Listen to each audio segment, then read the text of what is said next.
Hey, what it do, what it do? It's your boy Q, and welcome back for some more Tech High School action, man. We are through our first 3 weeks, so that means we're about a third of our way through the season. So let's go ahead and get down and do what it do. It's time for our Week 4 Power Rankings. And just like we start off with Valorant on Monday, let's go ahead and start there. Let's go ahead and start off in Division 1 as well.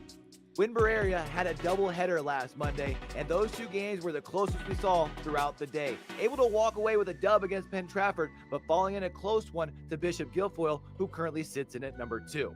Last week, Forest Hills fell in the top 5 battle against Franklin Regional, both teams sitting at 2-1 on the season, with Forest Hills in at 4th and Franklin Regional sitting in at 3rd. Second is the undefeated squad from Bishop Guilfoyle, who are undefeated and have a 26-round differential through the first 3 weeks. And at that top spot, it's the GOATs from Greater Altoona, who have lost a mere 11 rounds so far in the spring.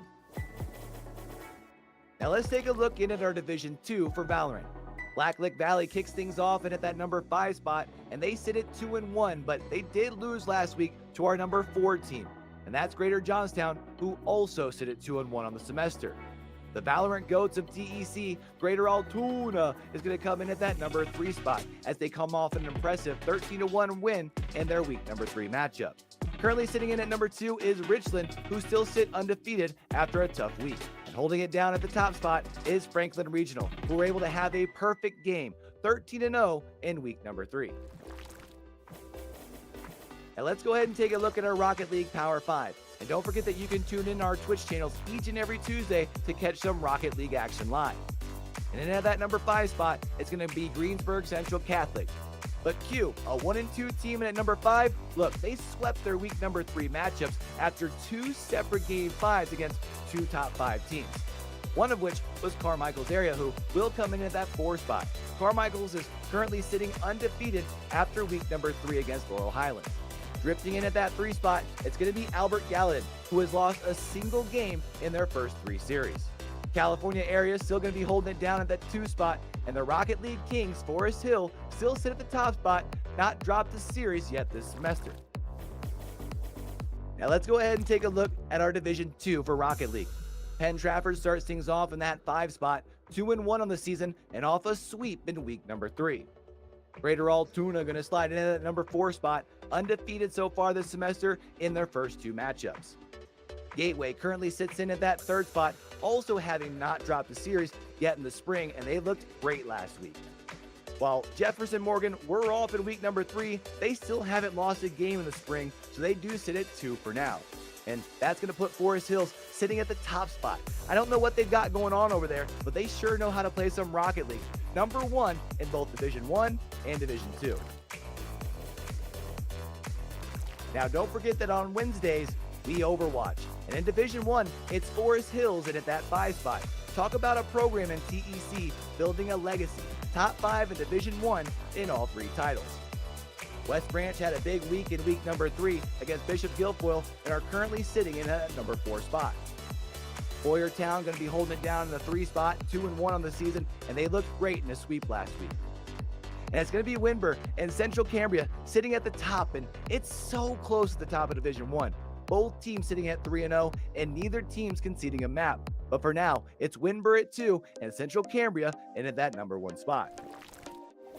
Now let's go ahead and look at Division 2 for Overwatch as well. It's going to be Chartiers Houston, who had a big game in week number 3 with a sweep, earning them the number 5 spot. Penn Trafford were able to come out with their second sweep of the spring last week and currently sitting in that number 4. Coming in at number 3, it's going to be Franklin Regional, a team that's only lost 1 map all spring, and that was last week to Moshannon Valley. West Branch have yet to drop a map in their first 2 weeks of play, and they looked great against Boyertown. They're currently holding down that number 2 spot with Westmont Hilltop on top, sitting at 3-0, and 3 sweeps to start off the semester. And that's going to wrap things up as far as our Power 5 rankings over here for week number 4 of our Tech High School series. But don't forget that we still have plenty of season left and games each and every week, Monday through Wednesday, for our high school action. And we're bringing more content than ever each and every week as well. So help us spread the word and turn TEC into the best high school league in North America. Like the video, leave a comment, subscribe over on YouTube, and then tell somebody to tell somebody to tell somebody about it. Until we catch you all back over here for the next one, man. Don't forget, with everything crazy going on in the world today, be true, be you, be sincere, game hard and love hard. All right, y'all? It's your boy Q, signing out.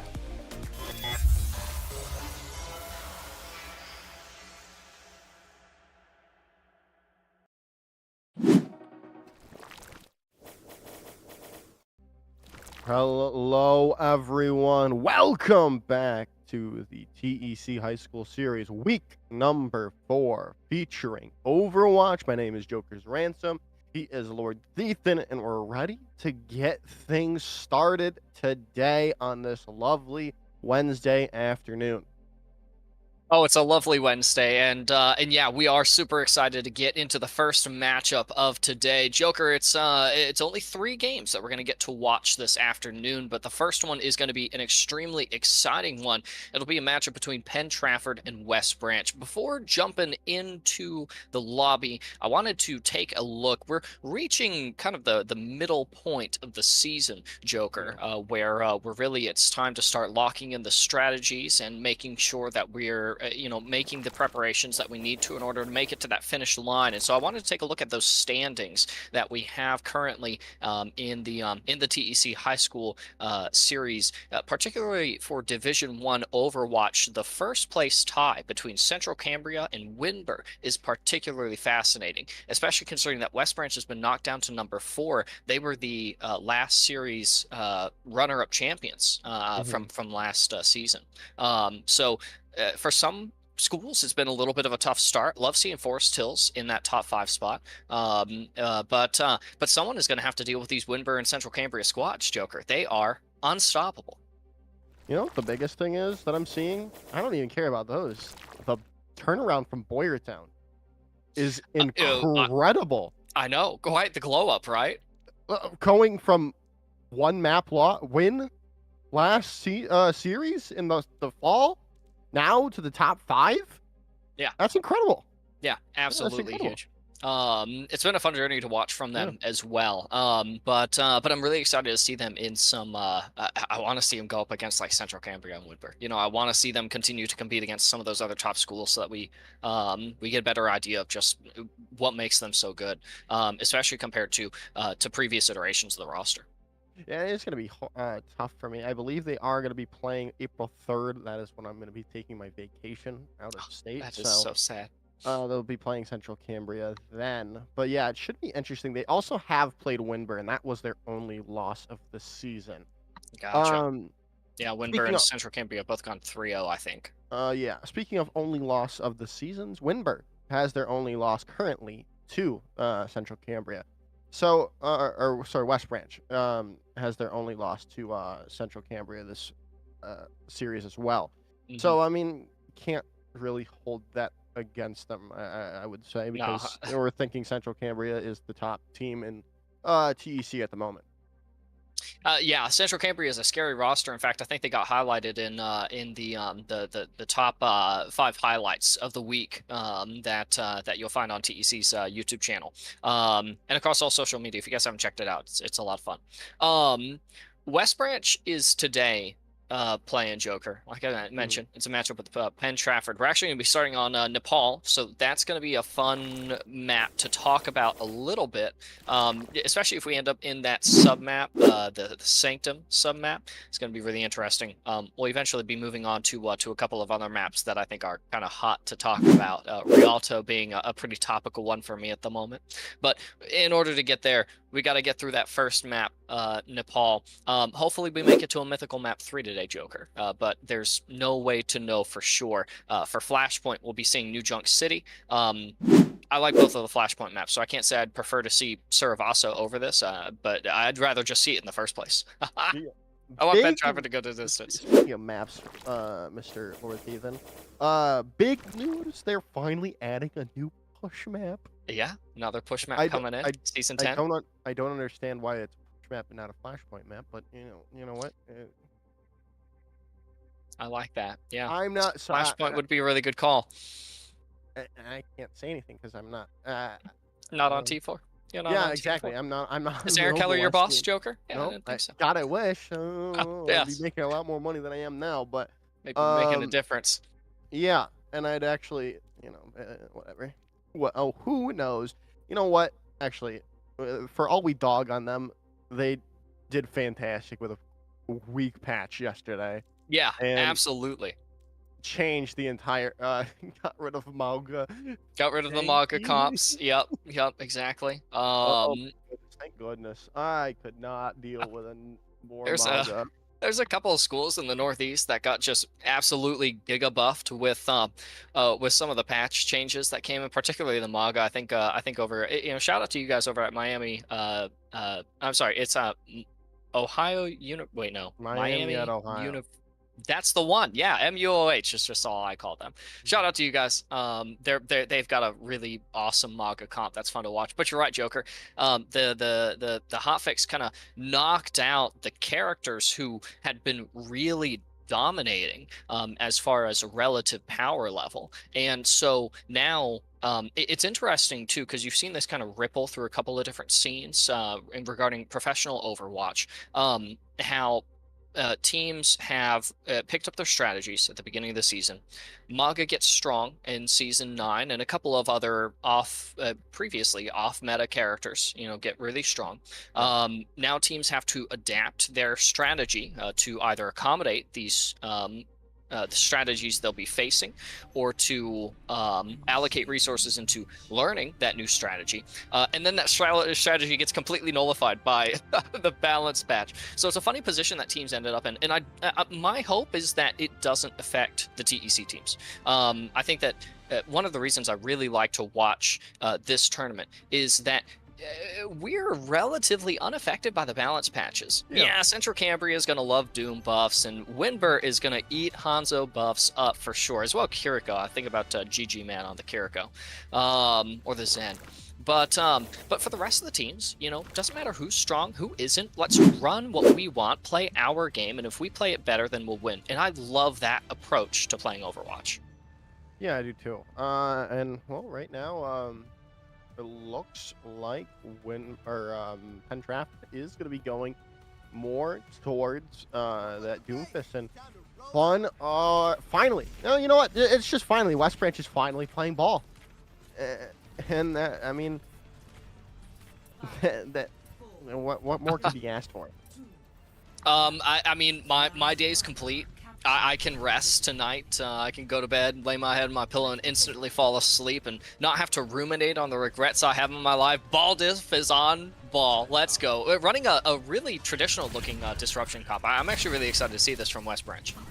Yeah, I believe the Sombra got changed back to the pre-patch, so it'll be interesting, eh? But no, we won't see it for now with all the picks coming in the way of Penn Trafford already. Fury takes down the game plays. DPS diff trying to get out, so is Ball diff, but they are getting slowed up and deleted with the play coming in from Thrasher there.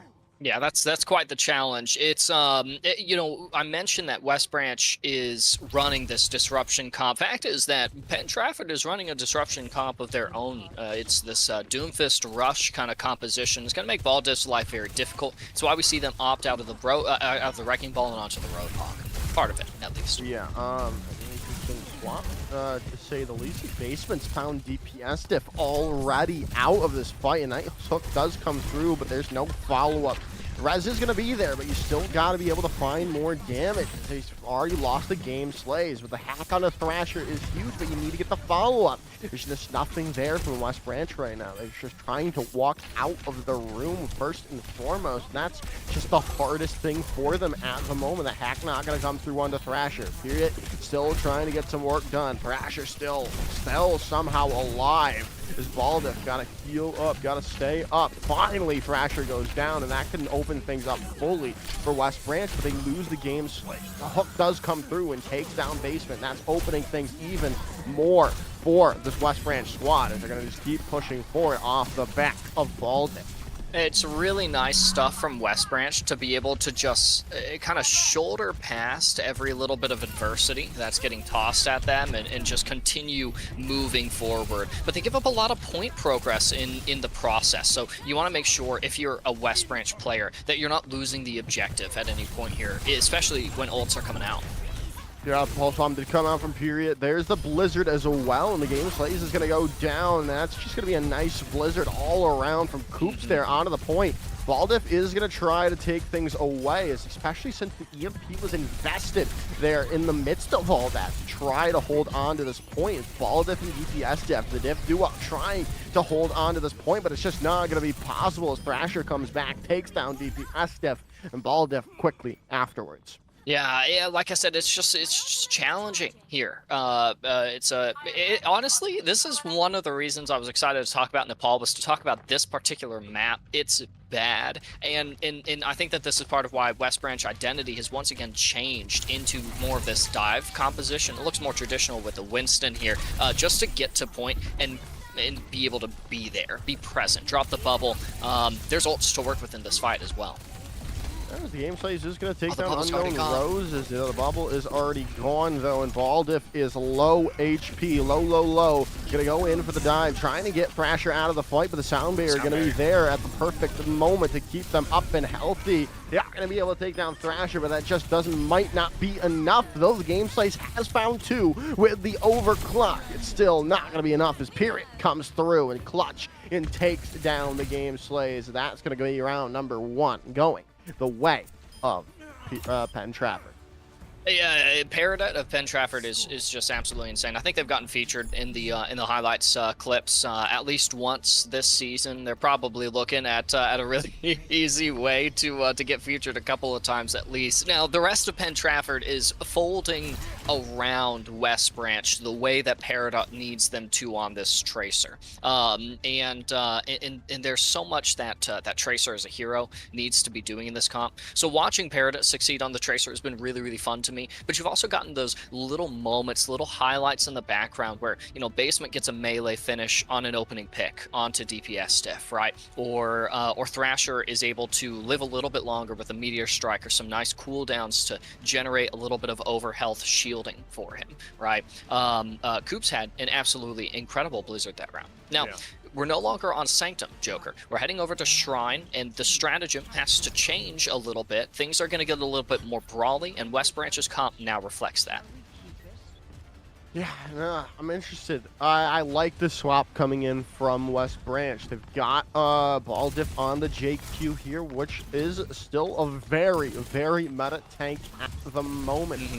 Genji, not as predominant as it once was at the start of Season 9, but still very decent nonetheless. But we've got to see the follow-up coming in there. As a nice punch on the Baldiff is going to be there. But they still have that the overhealth coming in from the commanding shot, but Bayou coming down out of the fight. Thrasher going to be starting it off, and there goes another pick coming in for Period on the Tracer. Yeah. That is going to be just, oh my god, just great stuff all around coming in from them, as that is going to be Penn Trafford holding on yet again. So good, so good. And I mean, Peridot for me today kind of represents why I love watching TEC. It's not just Peridot, guys. It's all of the players. So much fun to watch. This fight won't be too exciting. There's no ultimates going to be generated one way or the other. Penn Trafford still establishing a really solid lead and looking to pressure a lot of different angles at pretty much every point that West Branch is playing. Look at Peridot King in the backlines here, just making sure that they're a menace to be paid attention to. Thrasher goes down. Yeah, they made the swap over to the Brig finally to try to deal with the Tracer in the back line. Like you said, they did lose Thrasher early on, and now the Carnage coming in from Baldiff, taking Basement out as well. Things are looking on the up and up for this West Branch squad as they need to be able to find more. Thrasher, though, back from spawn, looking for a punch and almost finding the game Slays out when they do. The Rampage finds nothing either on the side of from Baldiff, but still their picks keep on going through for both of the teams. But still, it looks like West Branch have the upper hand finally in this fight. They're taking things down. Period is gone. It's just Coops and Basement left. and they're being dealt with by the remaining members, but the sound barrier now invested as Coops is going to find out Firelord, and the Blizzard can still be invested into this fight. Coalescence being used. There's the Blade as well, but it's still just not enough for West Branch to hold on as the Blizzard comes in from the game. Slay is trying to take this point here and now because it's already up to 95 for Penn Trafford, and the Blizzard's still online for Coops. Things are looking from bad to worse now with Baldiff going down as the overtime bar ticks away. Penn Trafford take map number 1. Beautiful. I mean, beautiful stuff from Penn Trafford. The comp that they're playing is actually really funny to me. May isn't a meta pick. She's not the baller of the DPS lineup the same way that Sojourn has been, that Tracer is now, that, like you mentioned, Genji was for a little bit at the start of Season 9. And so to see Coops running the Mei so well here is super cool to me, especially since I'm a fan of the rush-oriented compositions that particularly involve Mei and her abilities. And they're running this Doomfist variant of it. I've never, I've seen all-in comps with the Doomfist Lucio Moira. I've seen rush comps with Lucio Moira Mei, right? And now you have this kind of amalgamation of two identities that I'm a personal big fan of. So that was a lot of fun to watch for Penn Trafford. For West Branch, Joker, as a longtime fan, or sorry, as 2 longtime fans of the Diff duo. In fact, I think Joker and I take spots number 1 and 2 on that list, respectively. Okay, all right. It's true. I'm a fan of so many people. I have to be number 2 at one point.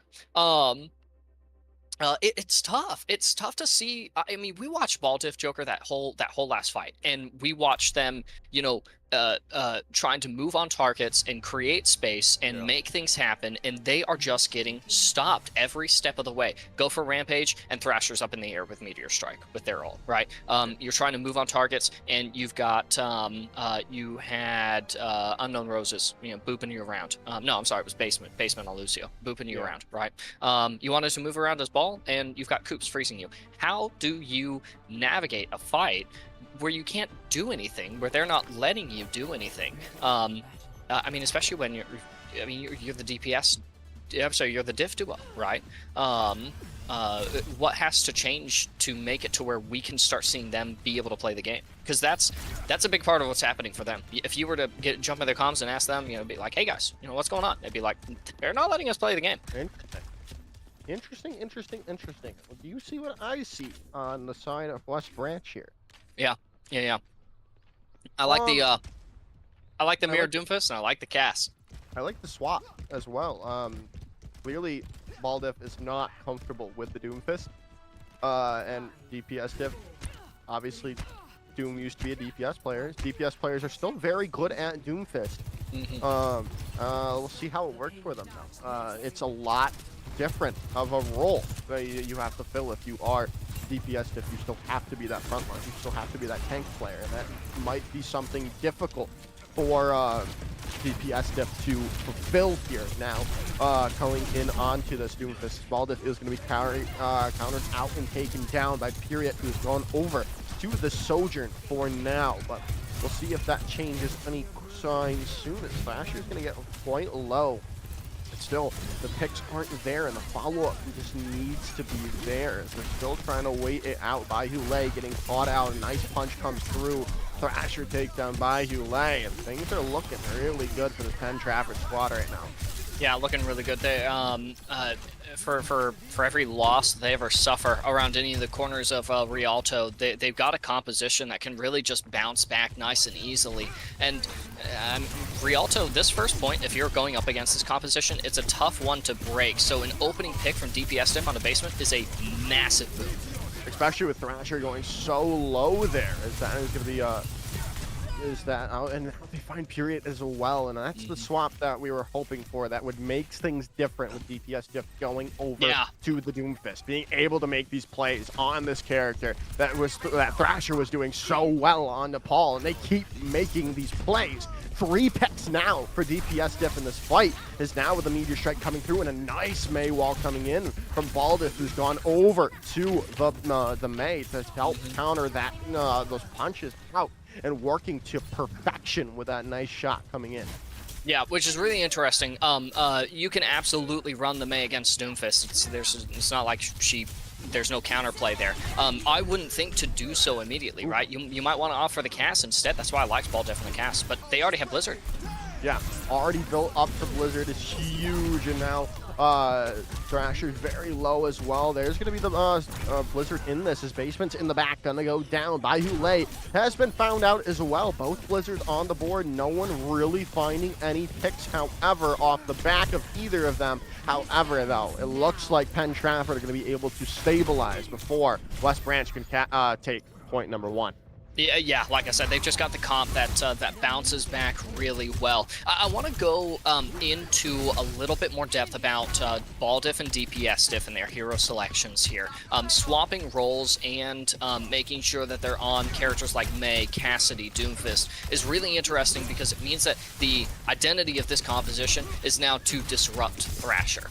It's to sticky nade him or slow him or freeze him, and to punch or block or slam him. And now to see the Meteor Strike used pretty aggressively here as well, but that's a really nice block from Thrasher to get charged. Yeah, it really was, but Thrasher's gonna go down nonetheless. Though Firelord somehow, some way off the side of the map there. Game Slays has found Unknown Roses. Finally, it looks like West Branch have broken things open, but Coops and Basement turn it back quickly, and Baldiff is so low. Gonna get that healing in, though, from Firelord, who has procced up that rally, and that's just gonna help them hold on even longer, but they've got to stabilize. They've got to find more picks, and the Coalescence is back from spawn. Baldiff has popped in the Blizzard. They've got to be able to find the picks off the back of it now, but no one's going down. They are still proccing the point. They're able to push it a little bit further, a little bit farther, but nothing coming through, nothing coming their way, nothing can just is happening for them. It's all going the way of Penn Trafford right now as Thrasher finds another pick, and it's down to overtime, and things are looking dire with a sound barrier coming in. No one's gonna be able to touch, and all West Branch can hope for now is a fuller hold on point number 1. And on Rialto, that's kind of tough, not gonna lie. Hey, can I have my Rialto rant? Nah, I'll save it for now. I don't like this map. Well, you're wrong. It's a good thing I respect your opinions. You're wrong, and that's the end of it. That's the end of the discussion. That is the end of the discussion. I want to start a new discussion. I want to mention, Joker, how we haven't really gotten the chance to talk much about Firelord or Bayou Lee or the Game Slays. We can't. They're dying. Well, yeah, and honestly, to me as well, it's like they're not really. I mean, bold of me to allocate responsibility to different players as a caster, right? Like I ain't a player, I ain't a coach. I don't play because I'm not nearly as good enough as these guys to do so. But it's interesting for me. It feels like, from my perspective, you know, you see Bayou Lee demonstrating like really great flexibility from the Mercy to the Brig, now to the Moira. I think we saw them on Baptiste for a little bit there. So huge skill set being utilized here. Firelord, really similar stuff. I'm seeing a lot of counterplaying from them, right? Like a lot of like thinking about what I'm doing based on our comp against their comp. And ultimately, the three of them just end up as kind of sleeper picks on West Branch, just because if the rest of the team isn't being allowed to play the game here by Penn Trafford, then you just don't end up with a chance to talk about Firelord and Bayou Lee in the Game Slays. And that's a little bit troubling to me, because I mean, they're West Branch kids, man. They're fun to talk about. They literally won the fall series. I just don't know what's happened. Maybe it's not their meta. I just don't know. Well, we're gonna have time to talk about that after this map is gonna be done, as Unknown Roses has already found Baldiff out, and that might just be the start of the House of Cards falling around them. As However, DPS diff does find a pick, and now so basement goes down, and that might, in the House Big of stuff from Cards the game might, size. you know what, the Jenga tower is still stable for Stays West Branch complete. at the moment. Yeah. And that was one of those little moments, these stabilizations that you're seeing off of. There we go, Bayou Lee in the game. Slays finally getting our chance. Firelord has a Kitsune rush into this next fight too. So the thing is that when we see West Branch doing well, the other core 3 players, there's actually a lot to end up looking for. We just need, honestly, what I need is for Penn Trafford to ease up a little bit with the pressure that they've got going on from so many different angles at once. I mean, look at how low DPS diff got so quickly. And taken out too, traded. Yeah, nice pulse bomb coming in there. Thrasher is gonna possibly be traded here with the Kitsune rush now coming on. Sound Barrier gonna be invested. Artillery strike comes through, but Firelord taken down already, and that might be it. The Jenga tower is crumbling down now. They've got the point on lock, and it probably is going to end it. Less than 9 meters to go. They get the touch from DPS diff. Firelord's trying to come back as well, but Ball diff has already been found out. Meteor Strike not going to find anyone. The Coalescence is really just going to help everyone stabilize, and the nail in the coffin is the Blizzard on the point from Coops, and that's going to be that. Penn Trafford take the map and the series in a 2-0 fashion there. I mean, it's great to see Penn Trafford succeeding on this composition. It is, it has so much pressure. It's so sustainable. It's mobile too. That's one of the things that I really have liked about the direction of Overwatch 2 from Overwatch 1 is mobility. Being able to move fast, being able to move to all the different spots on the map. That's an important principle that we talk about sometimes, by the way, is using 80% of the map instead of the 20% that we're used to using in our solo queue ranked lobbies. And I like the fact that it's a composition that Penn Trafford looks so comfortable on. It's disruptive as well, and so it means that when you're going up against titans like West Branch, who honestly have put up fantastic demonstrations of their Overwatch prowess every single time that they come on, to be able to make West Branch uncomfortable with a disruptive composition that honestly, the principles of which they're really familiar with themselves, because they are also masters of that comp. That's a really big deal. So Penn Trafford getting to show off today, really nice stuff from you guys. And for West Branch, you know, it's just like you just got to figure out how to not let Penn Trafford keep you from playing the game, right?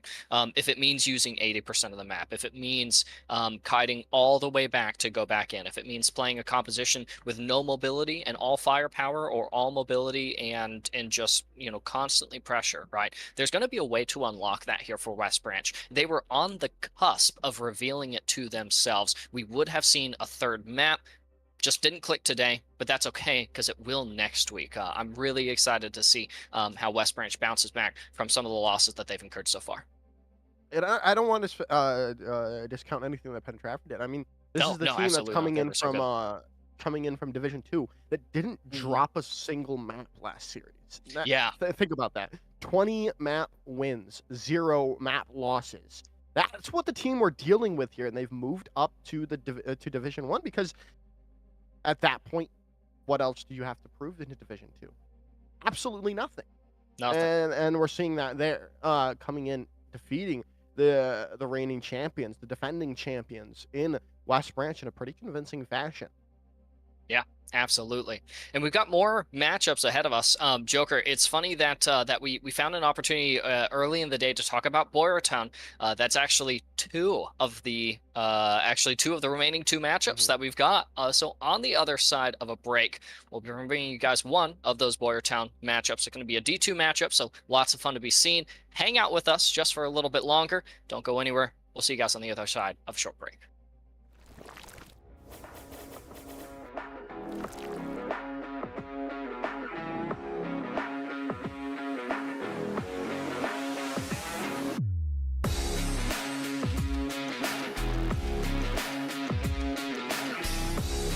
Self-destruct is a nice thing to pull out of the pocket here if you're a Boyertown fan. Oh, and they walk right into the oncoming.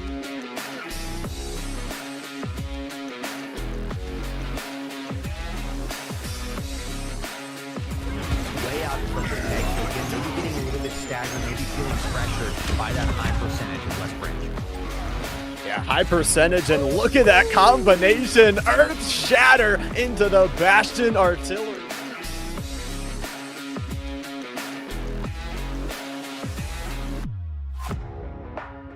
Away from this as well, so bottom view could be used. We're going to see that one more time from Airflow. Just right in the face of the competition, jumping over the head of Reinhardt as well.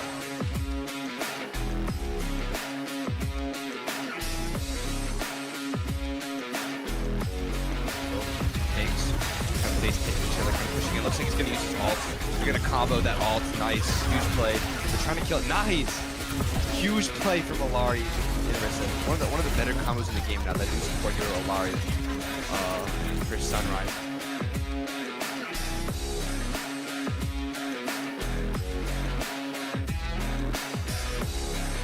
Composition that Defense Matrix does not last long. And they're essentially down to take plus 460. Oh my goodness, what a play from the start.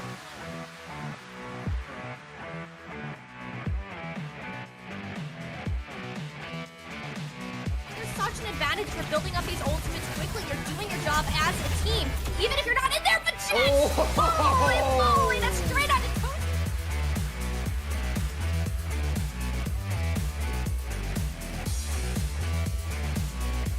Like we wanted to see, and it's converted into one more elimination. Looking better and better, but Boxbox is still alive, running a terror for everything that Blizzard has tried to do. Their hard work is undone, and they're back to square one. But remember, closest spawns for the attackers. They realize it's 3 players alive right now. Okay. That's no good. Nugget doesn't overstep. Oh. I mean, Tank is down.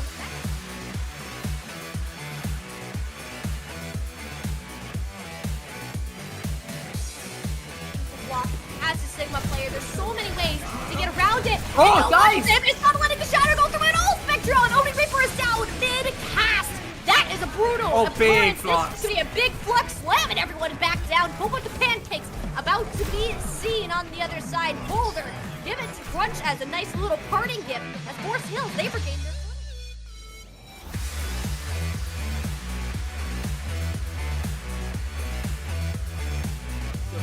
Amazing value.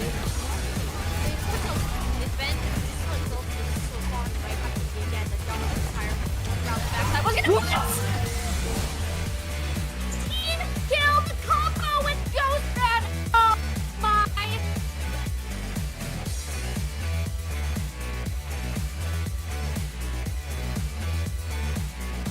Right, well, that's exactly what we see, and it will close out the series, as you mentioned. 2-0. Right now, we're seeing exactly why Penn Trafford are now 5.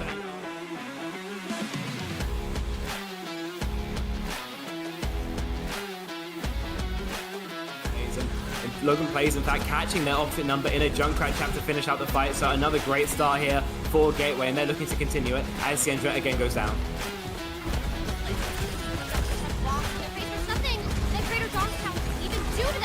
Triple kill for the Junkrat. Make it more. Logan plays. My.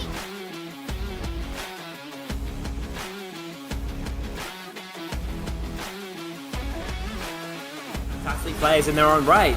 I mean, just because someone is essentially wiping the lobby for you doesn't mean there isn't times when you're going to be called on, yourself, and rest of the team, Coops especially.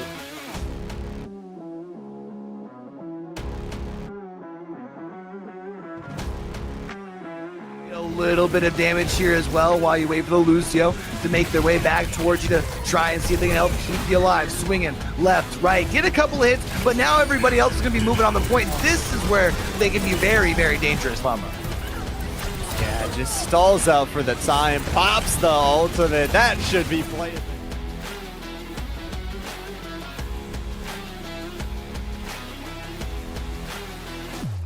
The front line, they have to be careful. They are going to trade a Bastion from the other side. I believe Mando was the one to take them down and do that. But again, this Orisa just pumps out so much regular damage there. The spears as well are so nice. And it's another fight when they have to be careful about giving away their backside, though, because that soldier snuck on the point and almost took it back.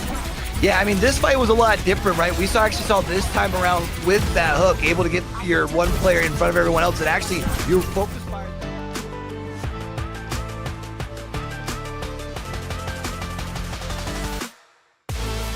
Hey, it's gonna work out. You find Crazy out, but you're gonna find a headshot to Yama as well. There's just no way with a 5-minute time bait. There's no way that Gateway can capture this point. But Logan comes down, another headshot from Mr. Gary, another one coming through. It's just a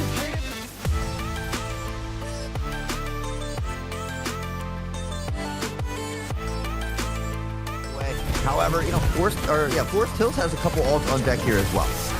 Yeah, they definitely do. But here's the Meteor Strike coming on out. It takes down one onto Toasty. It's going to do some damage onto others, and Thrasher is going crazy on this side.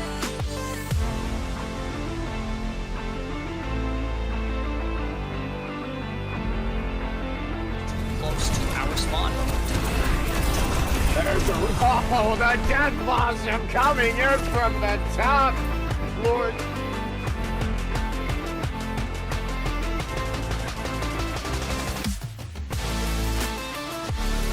There you go! It takes so much to get rid of Thrasher, but when it eventually happens, it's great! But the Dragon shall consume all! Paradox Day with a triple kill on the Narrows. This is one of the few spots in the entire game of Overwatch. Well, this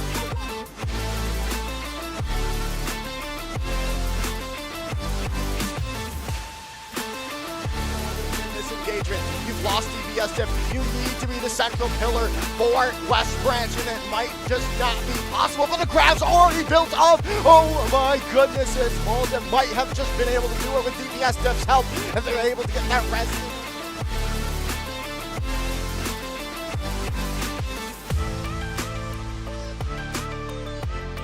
Against teams that are this good, especially when they're scoring picks like Hello There is. Yeah, hello there, fighting. Oh my goodness, 3, now 4 for Central Cambria.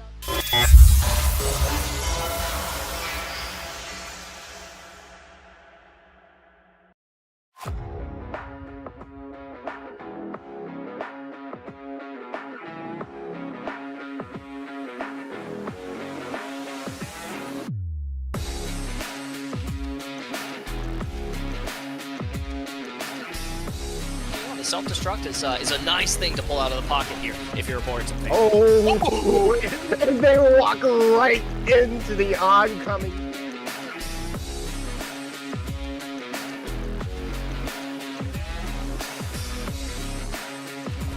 Way out from the neck, so again, maybe getting a little bit staggered, maybe feeling pressured by that high percentage of West Branch.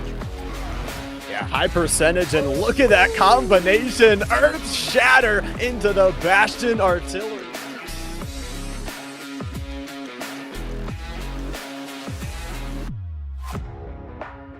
Away from this as well, so bottom view could be used. We're going to see that ult one more time from Airflow, just right in the face of the competition, jumping over the head of Reinhardt.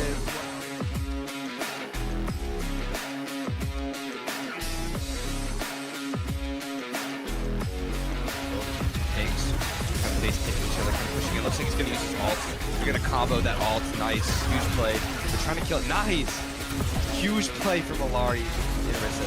One of the better combos in the game now that do support your Alari for Sunrise.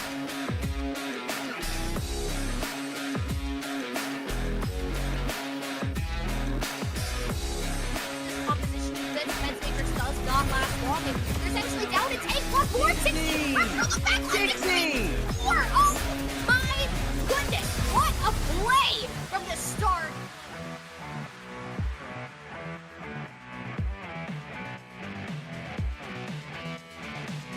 There's such an advantage for building up these ultimates quickly. You're doing your job as a team, even if you're not in there, but just holy moly, that's straight out of Toast.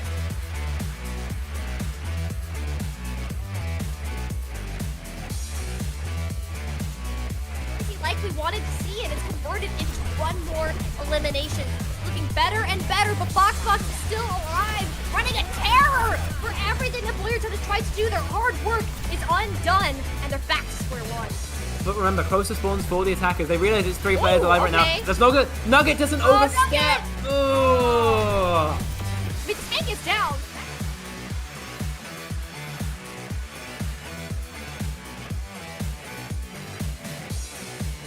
Block as a Sigma player. There's so many ways to get around it. Oh, guys! It's not letting the Shatter go through it all. Spectral and Opening Reaper is down mid-cast.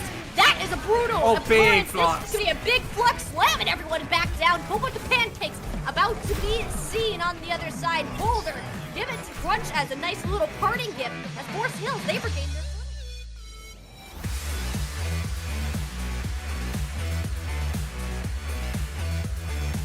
You'll find some amazing value.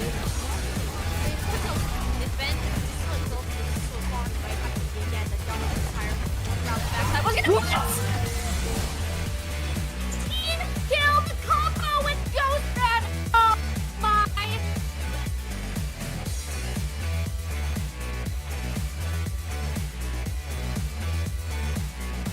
Right, well, that's exactly what we see, and it will close out the series, as you mentioned, 2-0. Right now, we're seeing exactly why Penn Trafford are now 5.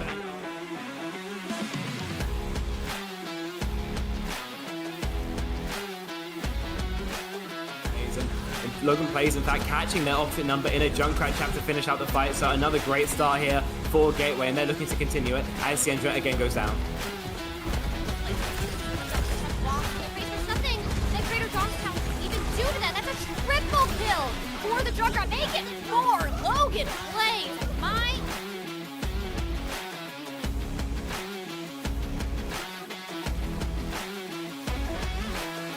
Fantastic players in their own right. I mean, just because someone is essentially wiping the lobby for you doesn't mean there isn't times when you're going to be called on, yourself, and rest of the team, Coops especially.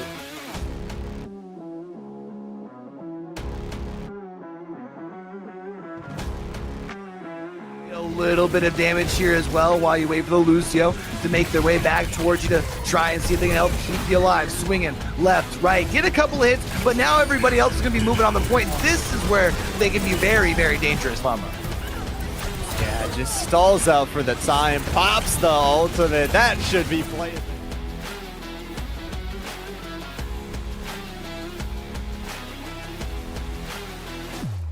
The front line, they have to be careful. They are going to trade a bastion from the other side. I believe Mando was the one to take them down and do that. But again, this Orisa just pumps out so much regular damage there. The spears as well are so nice. And it's another fight when they have to be careful about giving away their backside, though, because that soldier snuck on the point and almost took it back.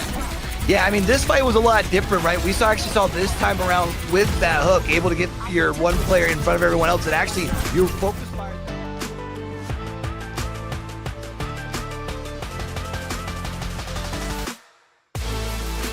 It's gonna work out. You find Crazy out, but you're gonna find a headshot to Yama as well.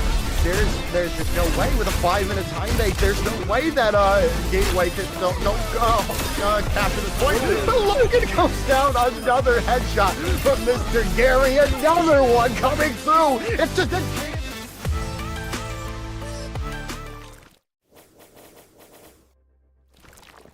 All right, everyone, we got a matchup ready for you going in here. We've got Boyertown versus Penn Trafford in Division 2 here for the high school series. Should be an interesting one to see. Penn Trafford, again, very good squad in this Division 2 roster. Still 2-0, still no map losses. And then we're looking for Boyertown to get both of those here in their Division 2 roster.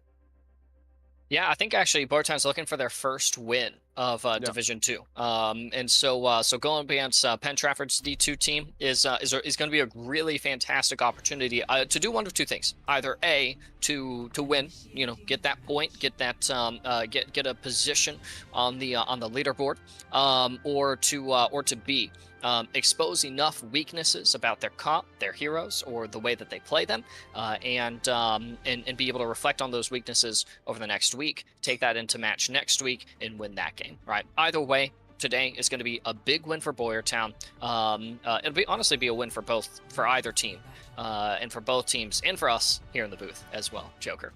Starting rosters or starting comps have already started to get situated on Boyertown on what looks to be kind of a little bit more of a poke style composition, and I love it. We're back on Nepal, we're back on Shrine, and we're going to be seeing Penn Trafford opt for this really kind of rushy, brawly composition with a Ramatra as the tip of the spear. Which obviously Ramatra is still very good at He's the very moment. good. I like him. He's fun. I also love Ramatra. I love playing Ramatra. It's the only tank I will play right now. We'll see how it works for them, though. Is both of the teams walking out of spawn and Claret case running, sprinting, if you will, onto the point there, and already taking some good. Oh my! Ooh. Whoa! Dogebot got melted. Yeah, Doja's got melted there by Claret Cape, who has the nice damage boost coming in from Nicolette on the Mercy as well, and they're just kind of keeping Boyertown at bay. They are going to be pushing forward a little bit, getting that in, and the virus coming in from Silent Storm, but going down in the end there, already out. Claret is doing so much work on the Soldier 76 right now. Clearly in the way favorite with the closest to getting an ultimate besides Nicolate, has obviously going to get the ultimate because they're, damage boosting. Said Soldier 76 is Sex Venom takes down Doge. Yeah, it really is. Is Plain Bagel gonna come in there, getting a nice boop away from it, and look for some shots with the sound gun. I have no idea what it's actually called. What do you know what the actual name for Lucio's Sonic amplifier? Maybe. No, that's I think that's got to be it. No, what have I taught you when casting? Say if it's wrong, say it with confidence, and people will believe you. Okay, oh my goodness! Oh. Spec Venom just comes in a huge there. 3 picks coming in for the Genji, looking for 4 here. 4, make it 5 perhaps. Looking to take down a Vil.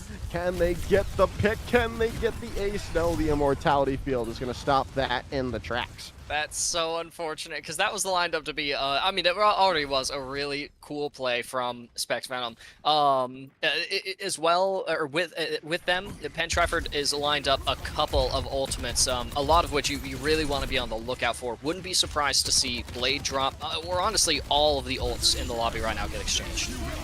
Yeah, I'd have to expect that as well. As Houndbear coming in, Quick Flux, there's the Tree of Life as well. But still, nothing's really going with now the Dragon Blade coming in response with the help of the Valkyrie coming in as well from Nicolate and helping get that damage boost onto that Dragon Blade, help take down everyone, which this, that, and the third of them is going to be it. Bumclums taking down the remaining 2 members of Boyertown and taking round number 1. Yeah, really impressive stuff from Penn Trafford. Their D2 team ends up being just as fun to watch as their D1 team. And honestly, I think for Boyertown, you actually do get a little bit of what I was explaining that we get out of this matchup is, have some of those weaknesses exploited so that they can figure out, just what they need to do differently in order to win. And for Boyertown, I think that if they're willing to just play a little bit faster, go a little bit deeper, a little bit harder, and make sure that that they're really, if there's a kill that they want to secure, if there's a space that they want to take, like really go for it. Cut no costs, take every risk you need. I think ultimately, if you end up playing a little bit less safe, that actually makes you safer. It's a weird concept. It's paradoxical, honestly. But usually it's safer in than out, right? And I think that if Boyertown is able to internalize that kind of approach, that perspective to playing Overwatch, I think it makes them end up looking. I think that makes them look scary against Penn Trafford. Actually, I think that TEC teams who are willing to int into each other, like Central Cambria, Winber, and Penn Trafford D1. Those are scary teams, man. Oh yeah. In the meanwhile of all that, I was thinking of the Kanye West song "Stronger" from the words you were talking about. And yeah, so that got stuck in my head. We're off the rails. Right there. But right now, Penn Trafford have already gotten some good progress onto the board, and just again bottlenecking this Boyertown squad in keeping them at bay, with allowing them to build up progress, build up ultimates, and build up.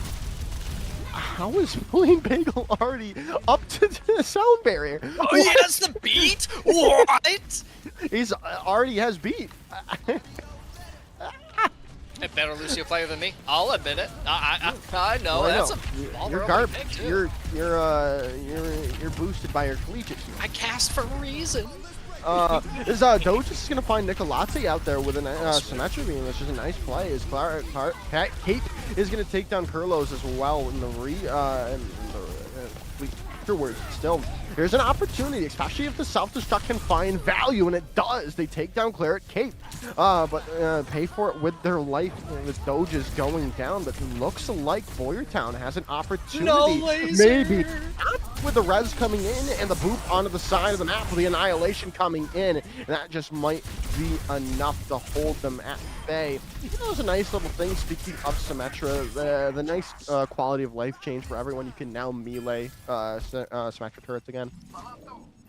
Yeah, I don't know why they did that in the mid-season patch. Buff those turrets to have 10 more damage than a melee could actually finish them for. It was silly. I'm glad that they fixed it. It still, makes her honestly a pretty solid pick on this map. Although I do like all of the DPS that we're being seen run here. The Echo in particular is really cool to me. I'm gonna start this fight out with the dupe, and that's a nice way to push in to justify inting into that midline, like I'm kind of like I'm looking for. Yeah, but they're walking into a boatload of ultimates as there's the one coming in. The Dragon Blade's been popped and Kurlos has fallen down. So has Silent Storm. It's just an ult fiesta coming in from Penn Trafford to finish things off in their favor fully, as there's map number 1, the way of Penn Trafford. I mean, Penn Trafford and Boyertown both will take a dub today for being fun to watch. Penn Trafford in 2 series, and we're going from this series with Boyertown D2 to Boyertown D1 with Forest Hills, and that's also going to be fun to watch. So both teams, big stuff from them. Play the game as well here from Spec Venom. This was the almost 5K. Some really good, clean Genji essentials. Any players who are new to Genji, you guys can take a look at Spec Venom's reel. Pick up a couple of tips and tricks. Nice starting map. I'm going to be interested to see Rialto. In particular, Joker, I'm interested to see if we move past the first objective on Rialto. And honestly, if we get past first, does either team manage to move past second? And if we move past second, does any team even make it to third? You guys already see what I'm saying here. Rialto's a bad map. It's hard to complete. As we've already seen in one series today, does history repeat itself here between Penn Trafford and Boyertown D2? And we see full and fuller holds on this first point, locked to just this one arena here for today, Joker. Not a bad map. That's not a bad map. That's all we took out of that, huh? Yeah, I did. Yeah. I mean, that's all. I saw actually all that I wanted you to take out of it. Because you lost me when you said it was a bad map. It's a bad map. Addison adjusted well to the 5v5 format. It was good in 6v6. I liked Rialto in 6v6. Oh, well. And that's why we're getting reworks to maps. I was so sad. That developer interview, they did not mention Rialto. They said Havana, Circuit, Dorado. Glad they're fixing Dorado. And Numbani! And Numbani, you may no longer need to have the perfect defense in order to full hold first point. How about that? Gotta love it. I don't know. It might just make it not terrible. I like terrible Numbani. map. That's a bad map.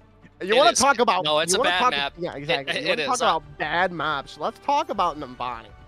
Because we're not gonna slander Rialto and say you like Numbani. Your credibility has flown out the window, and my stocks are going down. I want everyone in the Twitch people, if the people in Twitch chat are there, please just shame Lord Thethan for all his takes. Can we just get an L Thethan in the Twitch chat, like L Thethan take or something like that? Average L Thethan moment kind of deal, I suppose. I don't know. From my point of view, the Jedi are evil. And Rialto's about to get started, and Penn Trafford has already lost Ape and are starting on this forward high ground. Okay, they backed up. They're playing. We're playing like real Overwatch players now, and we're still down one. So Pentraffer's gonna have to play a little bit safe. The Cleric Cape's on their way back, and they've got the Mercy to stabilize anyone who gets downed here as well. Did you see the new Star Wars the Acolyte? We'll talk about it later. We've got Overwatch to talk about now. I don't think Seth wants us talking about Star Wars in the midst of a match. So let's see here. Bumclums has already gotten okay. The Plain Bagel just already builds up to the barrage in a minute. Scary. What?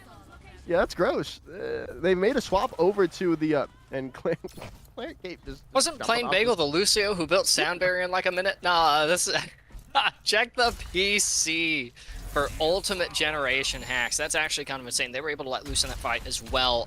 This is really a really good example of just kind of peak Overwatch, where fights will last as long as players want, and then you have this one explosive moment where it all ends, all so suddenly. We might see that happen again here on this bridge. No, definitely. Bumclums is already taking Doges out, and that's just going to be the go sign yet again for Pentrafford. However, Bumclums is on the back foot, backing away, but still being able to find a pick out. Silent Storm trying to stay alive, but gonna be going down. Picks just keep coming through from Pentrafford. Yeah, the Ramatra's a tough defense to crack here. And they had almost cracked it, like you mentioned. Bumclums had gone really low. Now, next time they go low, they're going to have an Annihilate to restore 200 armor to them.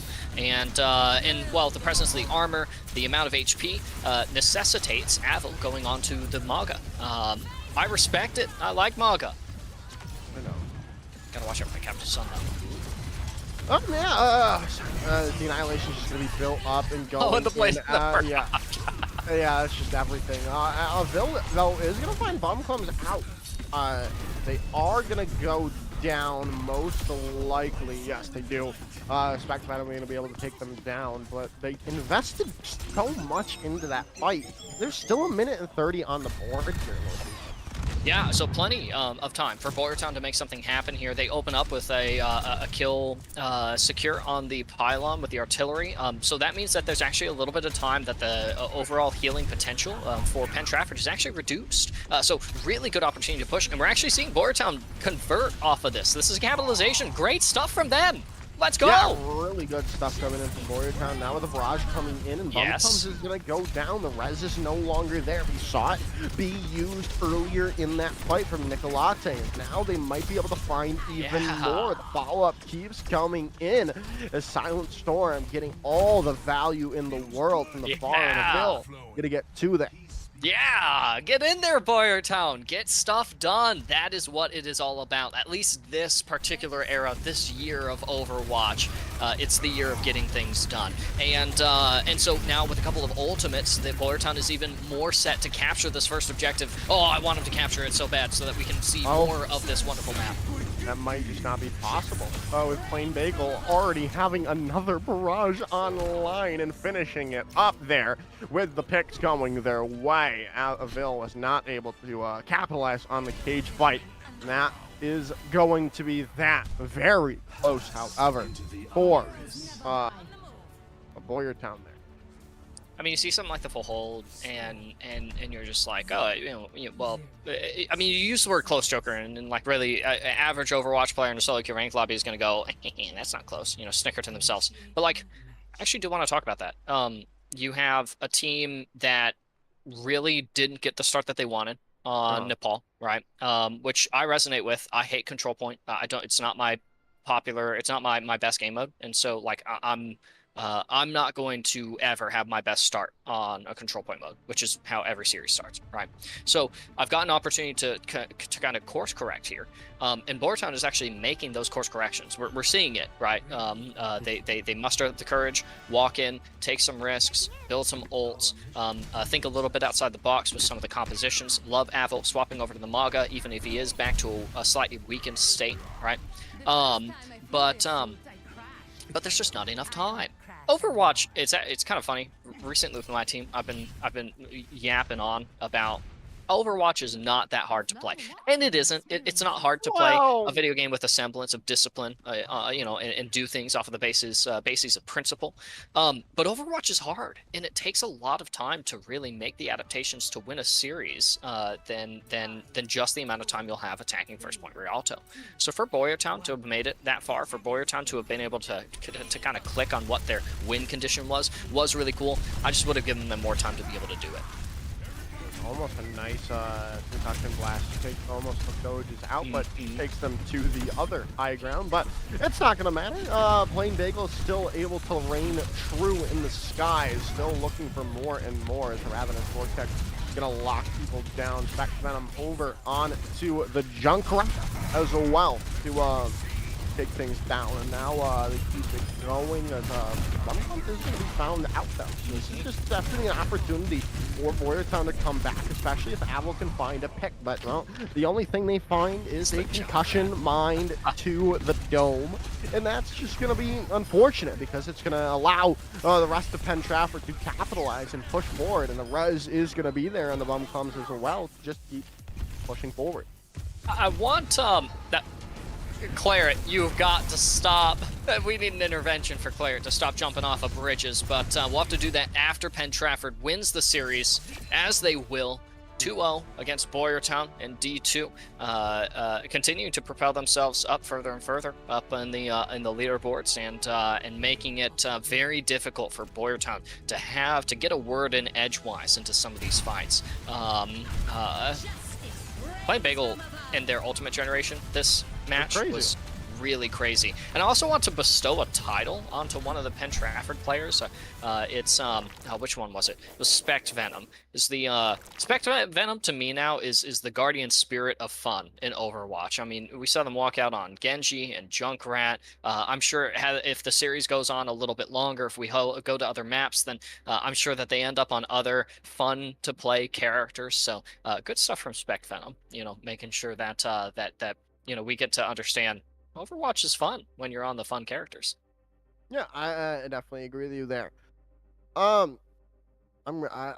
Just good stuff all around from Penn Trafford. I mean, it was hard to see anything really wrong with what they were doing, and nothing comes to mind. I also 2 years ago, we would have talked about the Mercy Lucio composition, Joker, and we don't even need to. It's actually a good comp for these high school teams right now. Yeah, I mean, do I still not like people playing Mercy Lucio? Sure. Sure. But I mean, it worked. Yeah. And I can hate things, but if it works, it works. And in the end, that's all that really matters for these teams, because a win's a win. And it doesn't really matter how you get there unless it's a cheesy way, like a forfeit win. We don't like those. Or illegal maneuvers. Yeah, or power gaming, if you will. Like exploiting remember the shock in, what was it, season 3? They got Striker on the top of someplace in Oasis. Oh my goodness. And just had him go to town. No, they got him like on a ledge that wasn't supposed to be a ledge. And then they hotfixed it right after the game. That's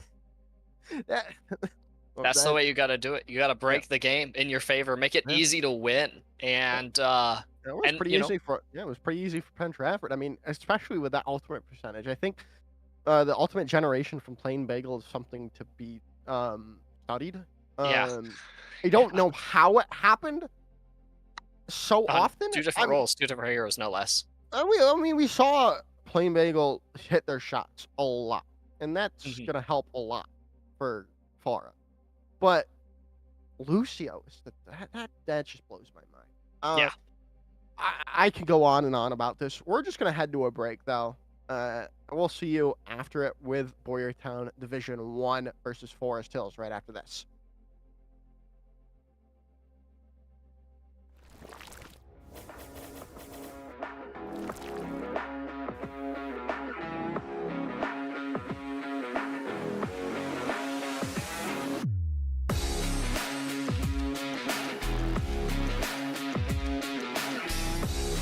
the self-destruct is a nice thing to pull out of the pocket here if you're a Boruto fan. Oh, and they walk right into the oncoming.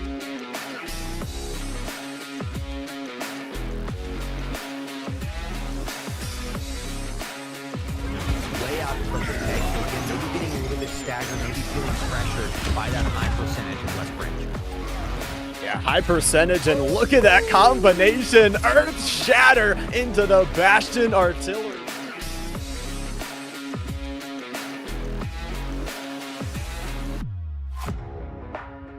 Away from this as well, so bottom view could be used. We're going to see that one more time from Airflow. Just right in the face of the competition, jumping over the head of Reinhardt.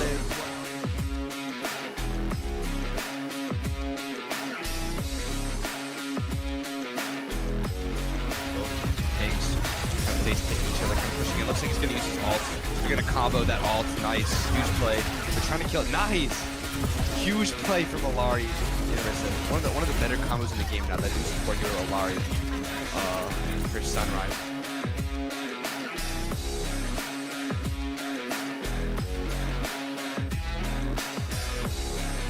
Composition good. Defense Matrix does not last long, and they're essentially down to take one more. 16! After the back 16!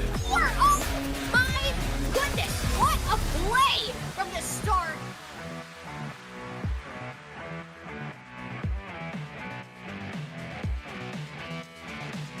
There's such an advantage for building up these ultimates quickly. You're doing your job as a team, even if you're not in there. But Jets! Holy moly! That's straight on the toe.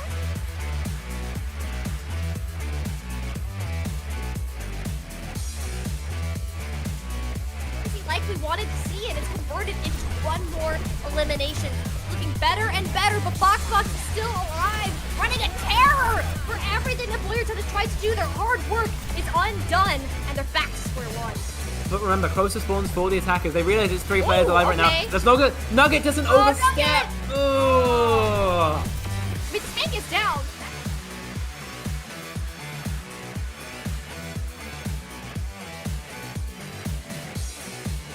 Block as a Sigma player. There's so many ways to get around it. Oh, nice! It's not letting the shatter go through it all. Spectron, Opening Reaper is down mid-cast. That is a brutal big occurrence. flux. This is going to be a big flux slam, and everyone back down. Kobo to Pancakes about to be seen on the other side. Boulder, give it to Crunch as a nice little parting gift. As Forest Hills, they regain their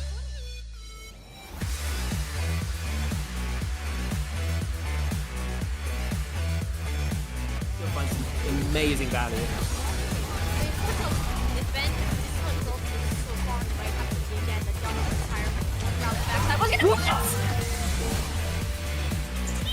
Kill the combo with Ghost Man! Oh my!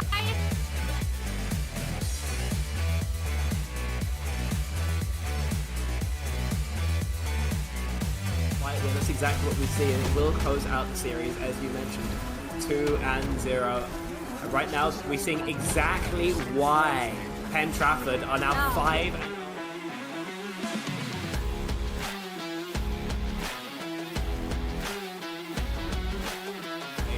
And Logan plays, in fact, catching their opposite number in a Junkrat trap to finish out the fight. So another great start here for Gateway, and they're looking to continue it as Siendra again goes down.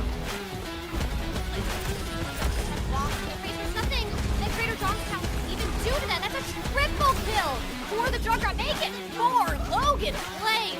My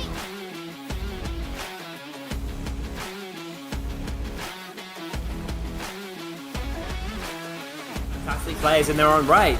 I mean, just because someone is essentially wiping the lobby for you doesn't mean there isn't times when you're going to be called on, yourself, and rest of the team, Coops especially.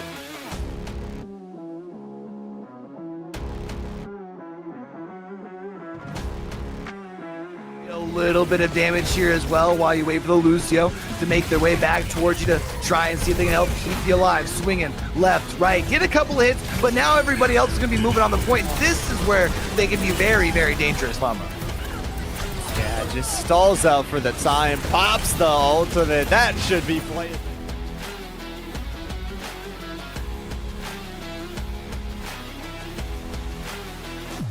Through the front line. They have to be careful. They are going to trade a bastion from the other side. I believe Mando was the one to take them down and do that. But again, this Orisa just pumps out so much regular damage there. The spears as well are so nice. And it's another fight when they have to be careful about giving away their backside, though, because that soldier snuck on the point and almost took it back. Yeah, I mean, this fight was a lot different, right? We actually saw this time around with that hook, able to get your one player in front of everyone else, and actually your focus fire.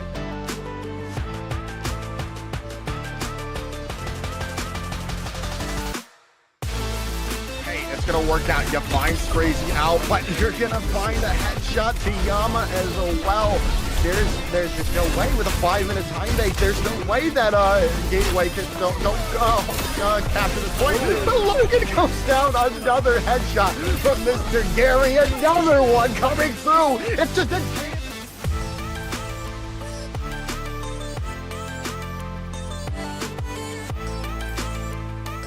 However, you know, Forest Hills has a couple ults on deck here as well.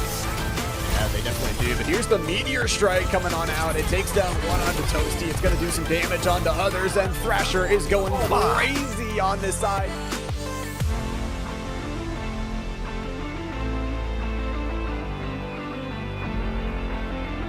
Close to our spawn. There's the Death Blossom coming in from the top. Lord.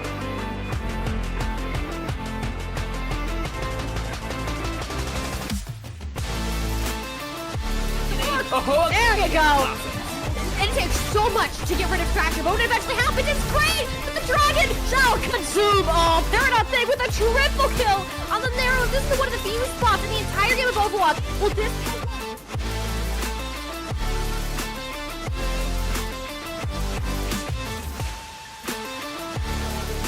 Engagement. You've lost DBSF. You need to be the central pillar for West Branch, and it might just not be possible. But the grab's already built up. Oh my goodness, it's Molden might have just been able to do it with DBSF's help, and they're able to get that res.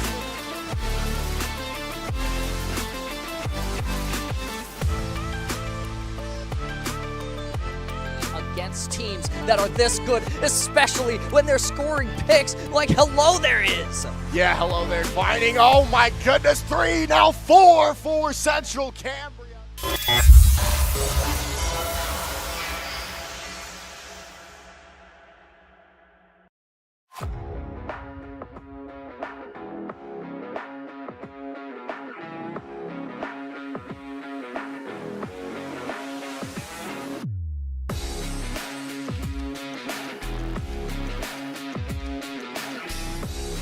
Self-destruct is a nice thing to pull out of the pocket here if you're aboard something. Oh, and they walk right into the oncoming.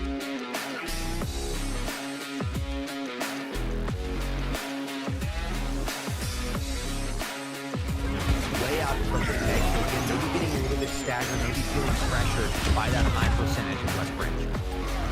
Yeah, high percentage, and look at that combination. Earth Shatter into the Bastion Artillery.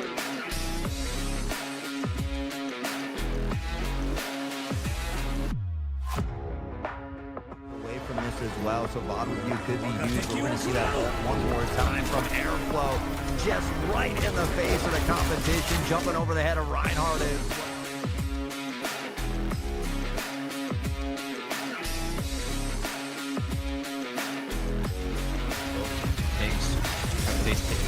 Pushing it. Looks like he's going to use his ult.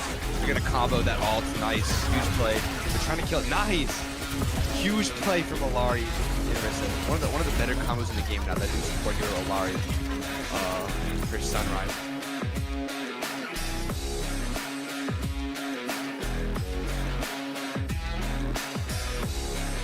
composition that Defense Matrix does not last long, and they're essentially down to take one more 16! From the back line, 16!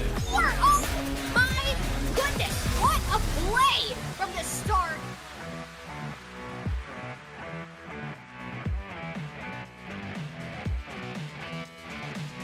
There's such an advantage for building up these ultimates quickly. You're doing your job as a team, even if you're not in there, but Jets! Holy moly, that's straight on the toast!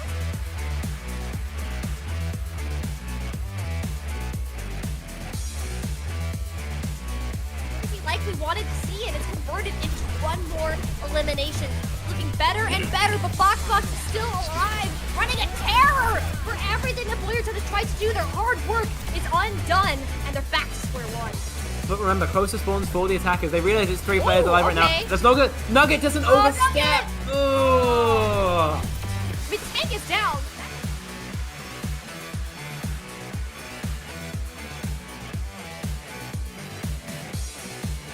Block as a Sigma player. There's so many ways to get around it. Oh, nice! It's not letting the shatter go through it all. Spectron, opening Reaper is down mid-cast. That is a brutal big appearance. flux. This is going to be a big flux, slamming everyone back down. Cobalt to Pancakes about to be seen on the other side. Boulder, give it to Crunch as a nice little parting gift. As Forest Hills, they regained their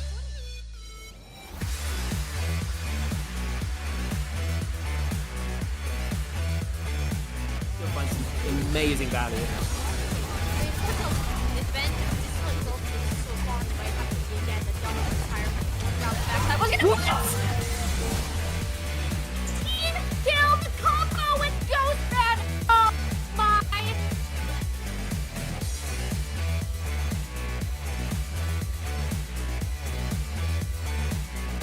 Right, well, that's exactly what we see, and it will close out the series, as you mentioned. 2-0. Right now, we're seeing exactly why Penn Trafford are now 5.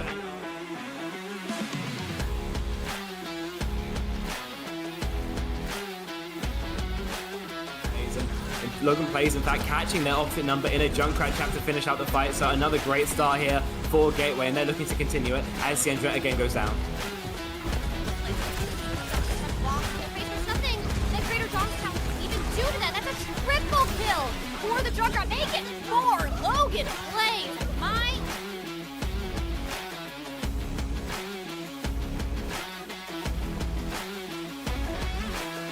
Fantastic players in their own right. I mean, just because someone is essentially wiping the lobby for you doesn't mean there isn't times when you're going to be called on, yourself, and rest of the team, Coops especially.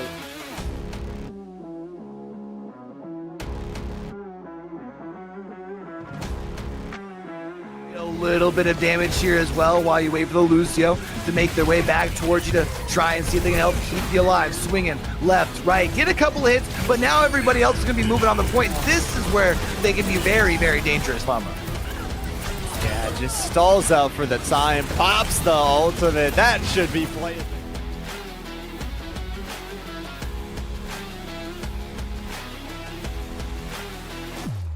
The front line, they have to be careful. They are going to trade a bastion from the other side. I believe Mando was the one to take them down and do that. But again, this Orisa just pumps out so much regular damage there. The spears as well are so nice. And it's another fight when they have to be careful about giving away their backside, though, because that soldier snuck on the point and almost took it back. Yeah, I mean, this fight was a lot different, right? We actually saw this time around with that hook, able to get your one player in front of everyone else, and actually your focus fire.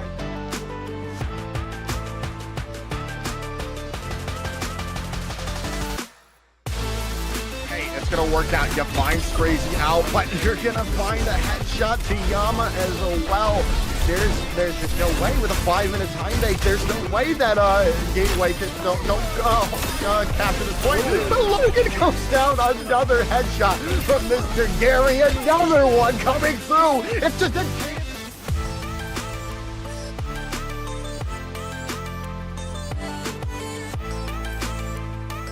However, Forest Hills has a couple ults on deck here as well. Yeah, they definitely do. But here's the Meteor Strike coming on out. It takes down one onto Toasty. It's going to do some damage onto others, and Thrasher is going crazy on this side.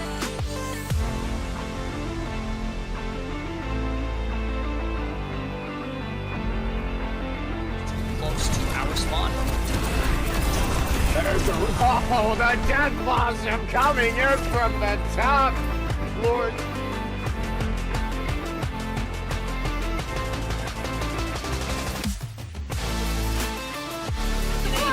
There you go! It takes so much to get rid of Thrasher, but when it eventually happens, it's great! But the Dragon shall consume all! Paradox Thing with a triple kill on the narrow. This is one of the few spots in the entire game of Overwatch. Will this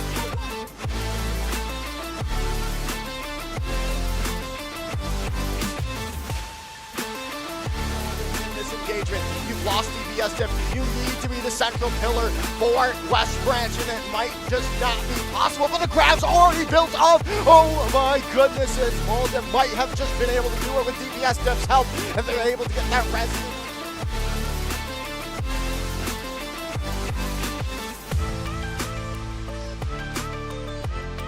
Against teams that are this good, especially when they're scoring picks like Hello There is. Yeah, Hello There fighting. Oh my goodness, 3, now 4 for Central Cambria.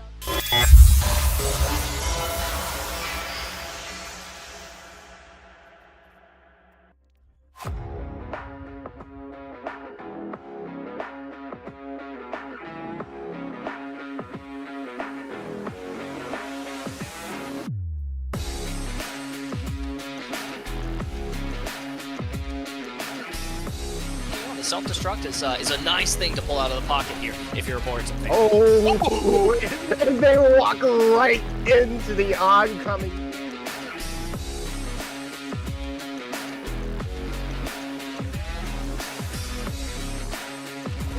Way out in front of the peg. So again, maybe getting a little bit staggered, maybe feeling pressured by that high percentage of West Branch. Yeah, high percentage, and look at that combination. Earth Shatter into the Bastion Artillery.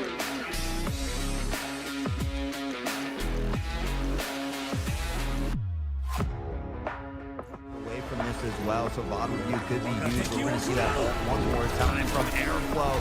Just right in the face of the competition, jumping over the head of Reinhardt as well.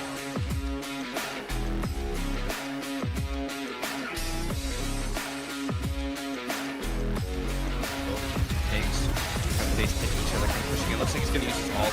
They're gonna combo that ult. Nice, huge play. They're trying to kill it. Nice, huge play from Alari in Rissa. One of the better combos in the game now. That new support hero Alari for Sunrise. Oh, hello. Yes, I'll be all set. Composition is good. Defense Matrix does not last long.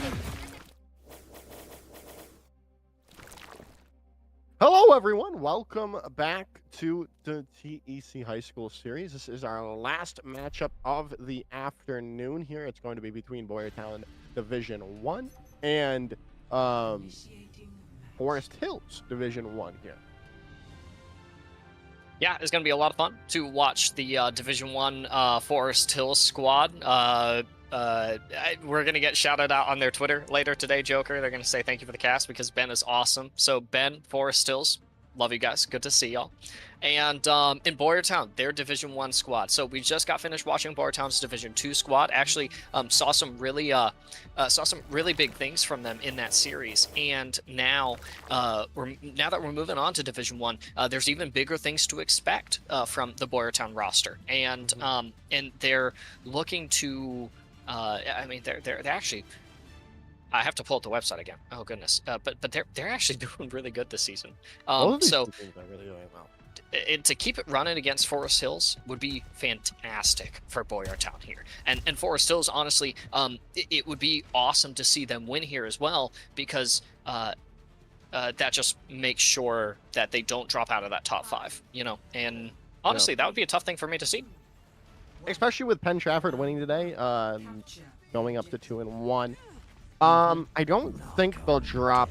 It depends on how Ferndale and Gateway played this week too, but I don't think they should drop out of the top 5, just solely because of their map differential right now. But we'll see if that is the case. JV Bommel already into the front there. Death is going to be able to take them down first and foremost, but there's still a chance. But it looks like Boyertown, yeah, got the upper hand here with Death very low, but Toasty Boy is low as well. Going to have to Wraith away. Gonna try to go back in though with the healing that they've gotten from their from Brain Drain, and Nugget is gonna get caught out there. Point is gonna go the way of the Boyertown for the moment, but that is just a moment as Forest Hills come back strong and quickly and take the point back in their favor. Really loved watching JB Baumel just roll out, and Junkrat Minaj is actually doing a really great job of trying to stay as survivable as they can. Honestly, it's what was giving Boyertown a little bit of their edge, and there won't be any sharp edges to deal with in this fight, per se. Ultimates are still being generated, but look at how close JB Baumel and Toasty Boy is. If this fight lasts long enough, you will see Blossom used to end it.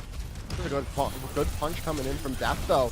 And Brain Drain is going to get caught out there. Now this is a perfect chance for Boyertown to come back, but with the sound barrier invested in Toasty Boy popping the Death Blossom to catch out 2. That is just going to be Forest Hills keeping things going their way.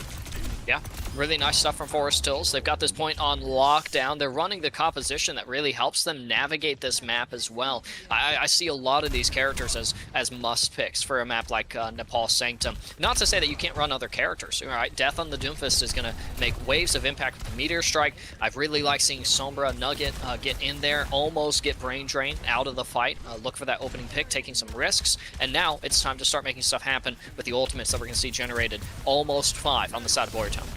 Yeah, this is when they have to win. This is the EMP is going to come in. Life Grip away, though, is Death going to come back in. Bob's there as well, but the picks are going the way of Forest Hills. The Tree of Life invested here.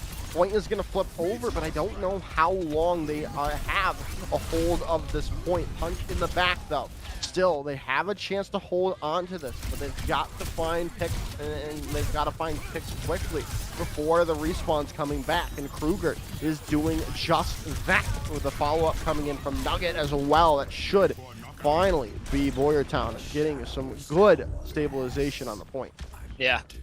Let's see if Toasty Boy makes it out. Uh-oh. Hacked. Nope. Oh, no! That's actually so sad. So a little bit longer, that Boyertown gets to control the point.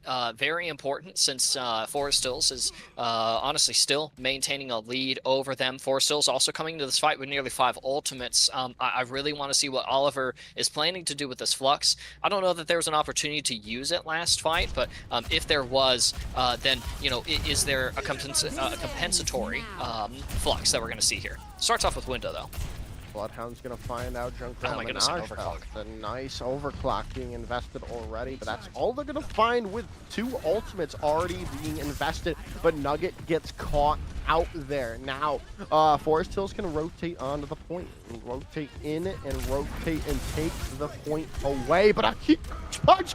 Death! Oh, what a punch from Death! Goodness, what a play! Death just denies everything, and true to their name, brings death to Forest Hills.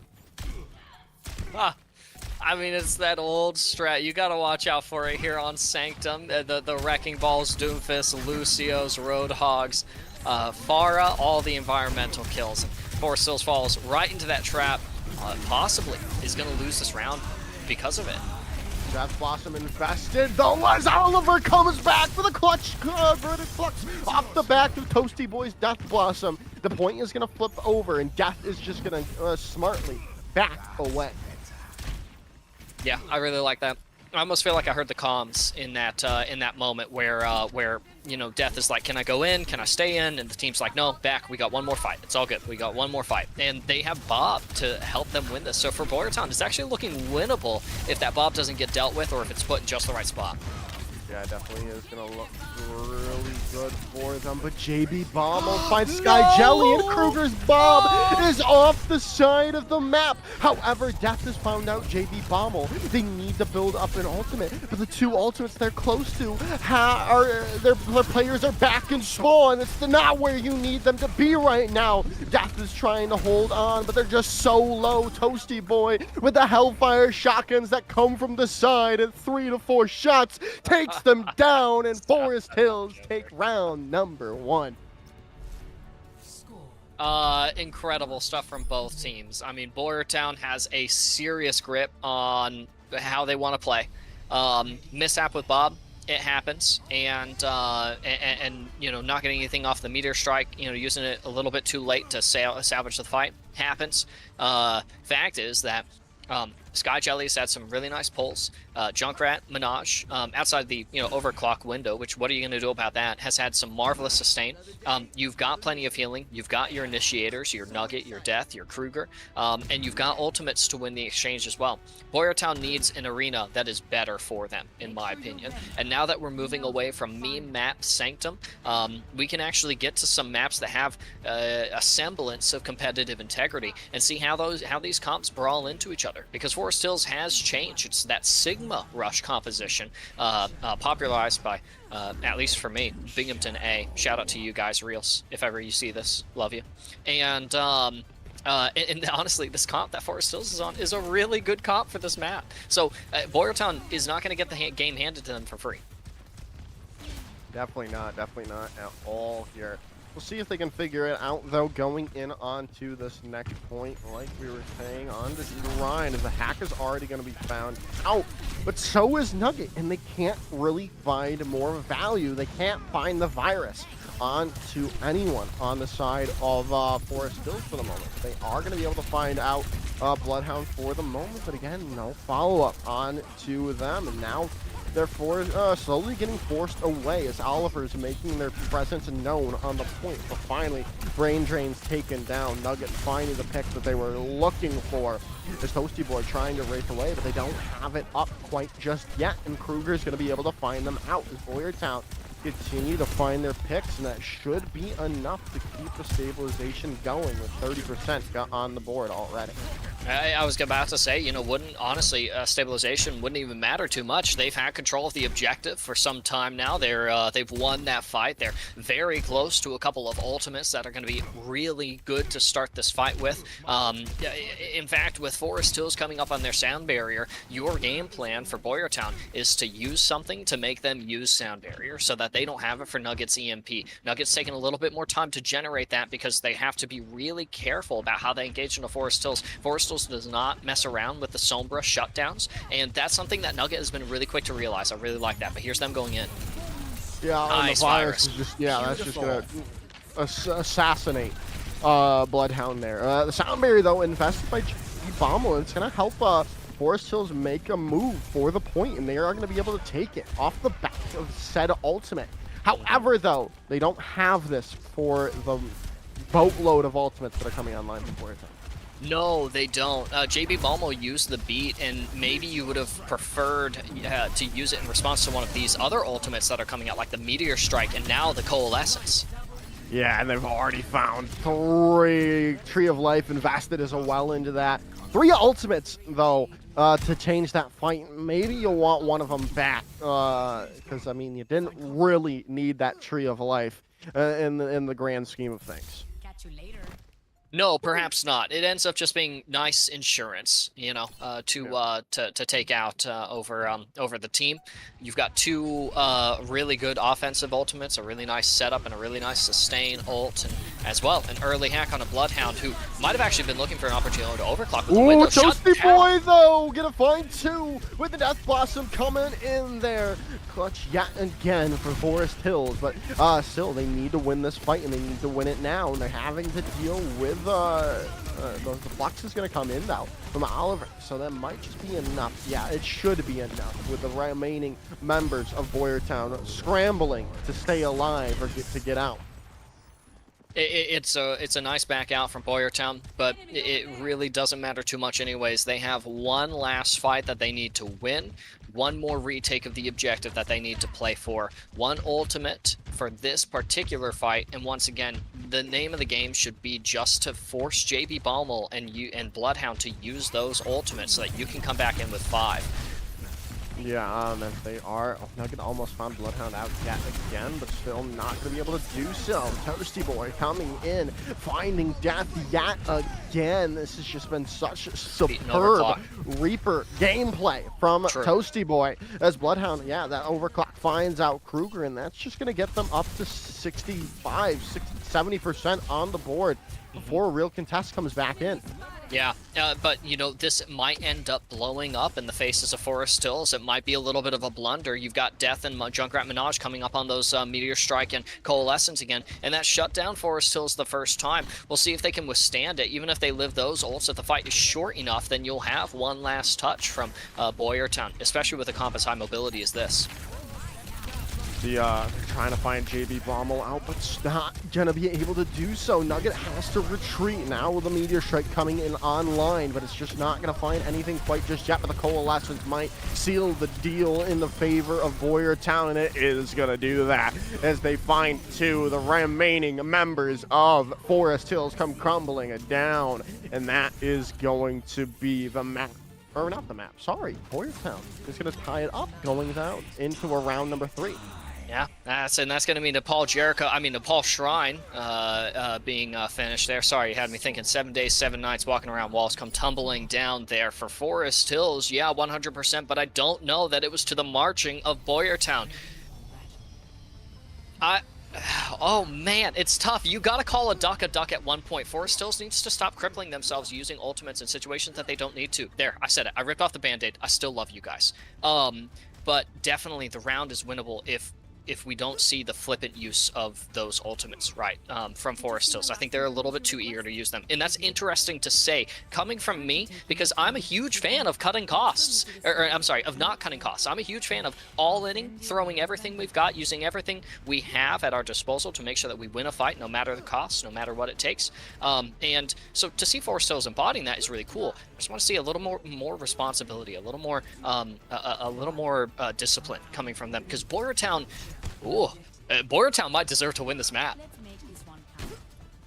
Yeah, now, this could definitely be their map, especially with this Doomfist comp going to be able to work very well on this point here. As Junkrat Minaj has already found out Bloodhound. Still trying to hold on to it, though, as there's still an opportunity for Forest Hills to come in into this fight, and well, no, maybe not, with Oliver going down, and that is going to be yet again Boyertown taking control of the point first. Yeah, getting some early percentage.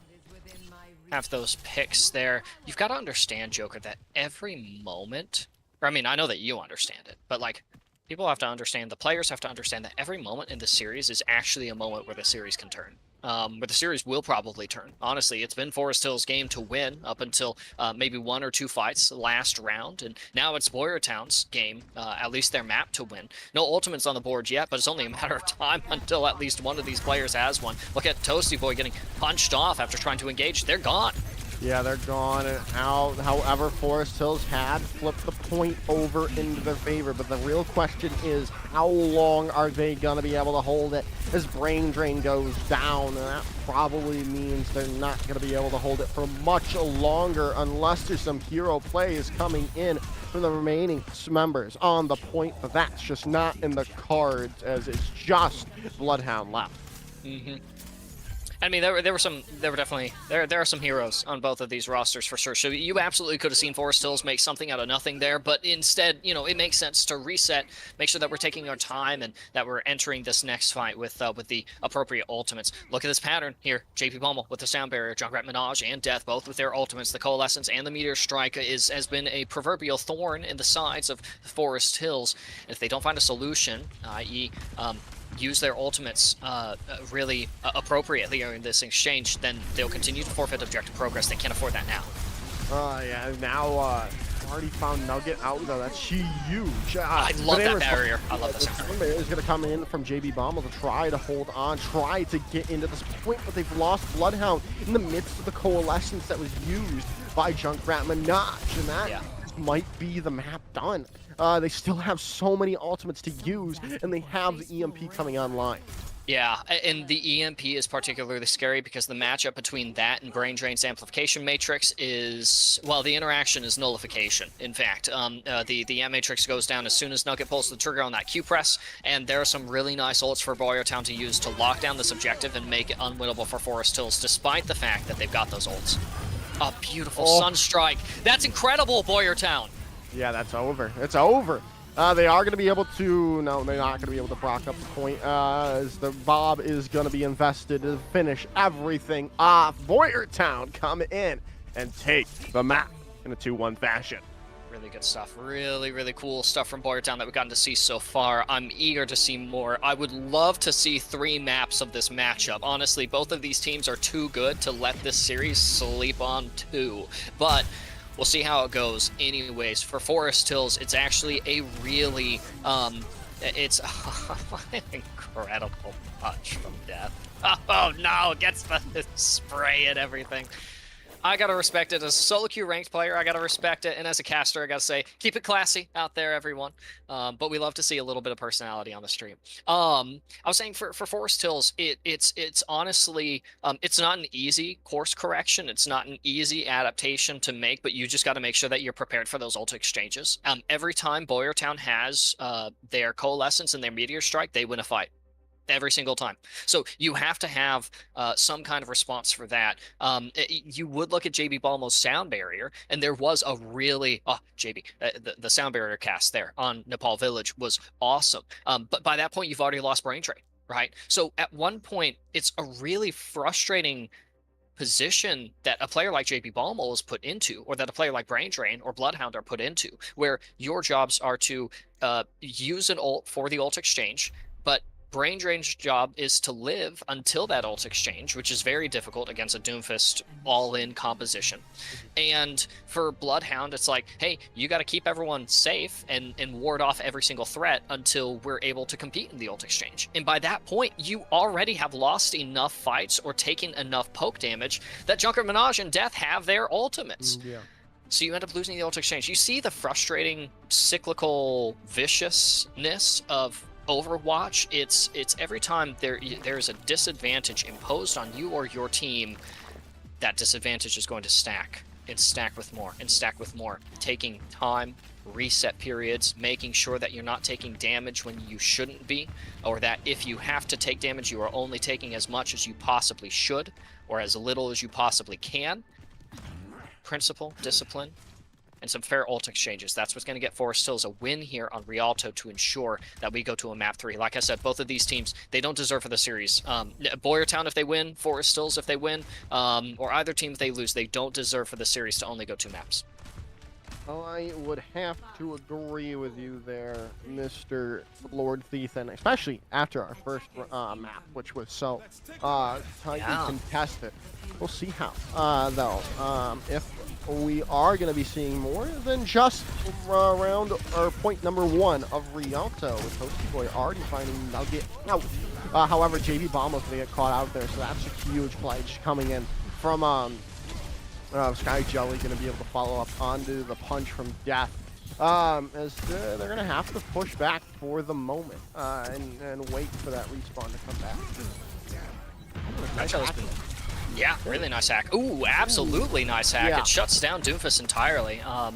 Death is going to go back to spawn. Death died. Am I allowed to say that? Well, I mean, it just doesn't seem like it, appropriates the laws of... It doesn't appropriate the laws of nature very well. But in any case, the rule here is that Forest Hills is not giving up this corner, not without a fight at least. And on the Sigma Brawl composition, I think that's a nice approach. Ooh, yeah, Junkrat Minaj is going to find Bloodhound, but the trade is back. Death is gone here and again, and that's just huge for Forest Hills to keep finding that pick onto Death, who is that playmaker that we've been seeing for Boyertown so far. It's possible. Yeah, they're setting something up. Kill onto Brain Drain here. Really, really nice hack into Virus and to TP out. Beautiful. Sombra players take notes. Yeah, so just great play all around, and I think that might just set everything up, but maybe not with Death going down yet again. First pick in every single fight, it seems, for Forest Hills, taking Death down, and I think they've figured out their win condition. Getting rid of that Doomfist is just so huge for them, and they keep doing that. Bloodhound, however, is going to go down. They have the EMP when they come back.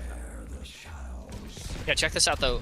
Death is coming up on the Meteor Strike and Junkrat Minaj on that Coalescence. And so, Force has done a fantastic job of the close hold here so far, and they force the Coalescence. That's actually a big deal for Forest Hills.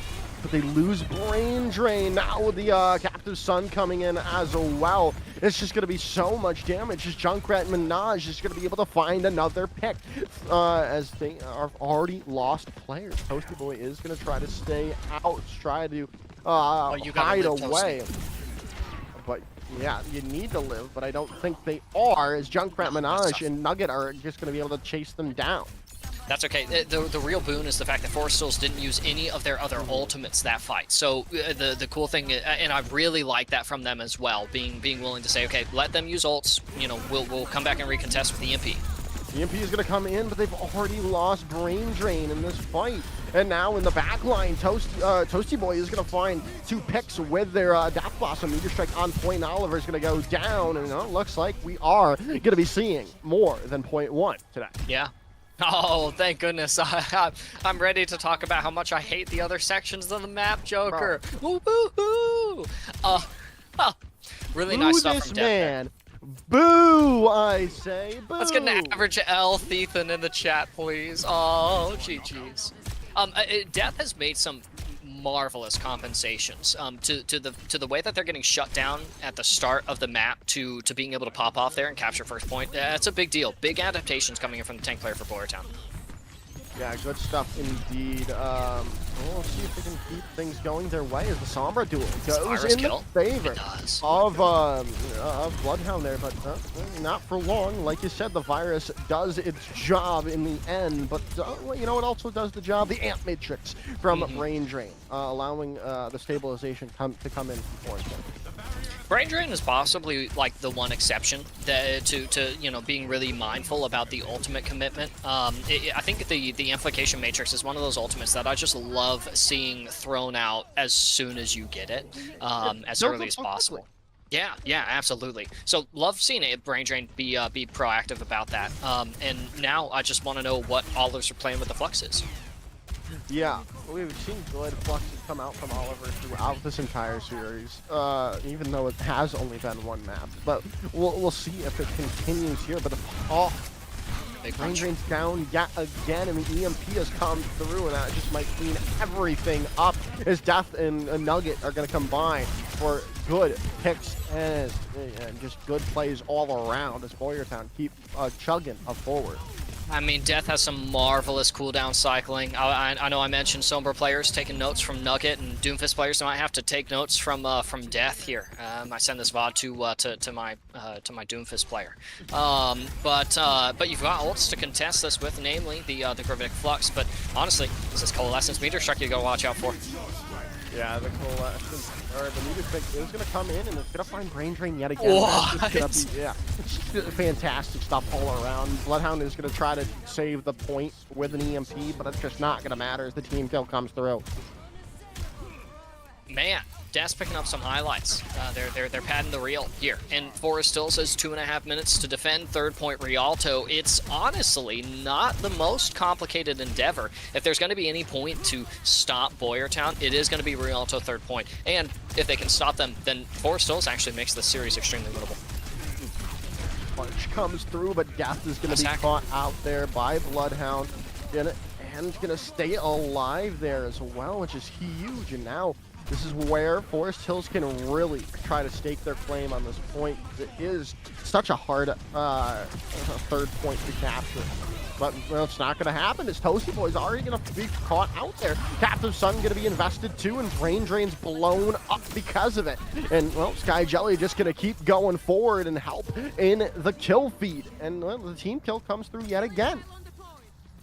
I'm really trying to understand the point of the Iari in this composition, and I think I'm finally dawning on it. Sky Jelly, their job is to just sit quiet, live, do their spam, their pressure damage, and build Captive Sun to use it. Yeah. That's exactly what they've been doing. It's marvelous. Huge from Nugget being able to live the Amp Matrix there. Whew, that was scary. Indeed, his Death is going to go in with a punch yet again. He's going to get hacked up, the Coalescence is there, but they're going to be punching out of the Death Blossom. It's huge play Nice sound barrier though from JV Bomber's gonna keep people up, but no longer is the EMP is gonna be there from Nugget to clean house, clean the clocks of Forest Hills. Is gonna be the Bob there as well to really solidify everything. And now they can just go up to the spawn, try to hold as fast as they can. No one's gonna be able to touch in the end as round 1 is complete with all 3 points going to Boyertown.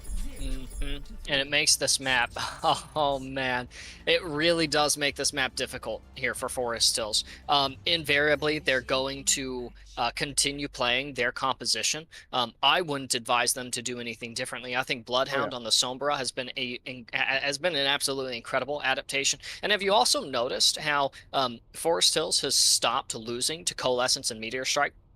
Well, okay, the Meteor Strike on second point, that was like hedge case. That was some wild stuff.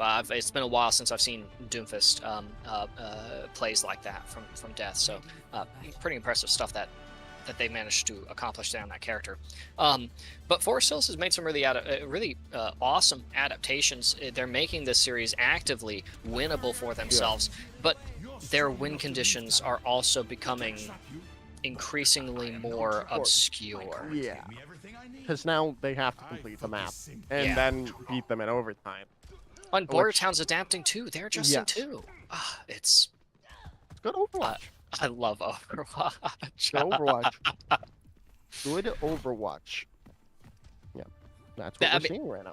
That's literally all there is to it. Yeah, I could go into the yapping about why it's so interesting. I don't need to. We can see it for ourselves. You guys can hear the smile on my countenance and as well see the hype moments that Joker's delivering for us. This is just good old-fashioned Overwatch. This is people playing the game. I wish people did this in my solo queue ranks lobbies. Well, that's impossible.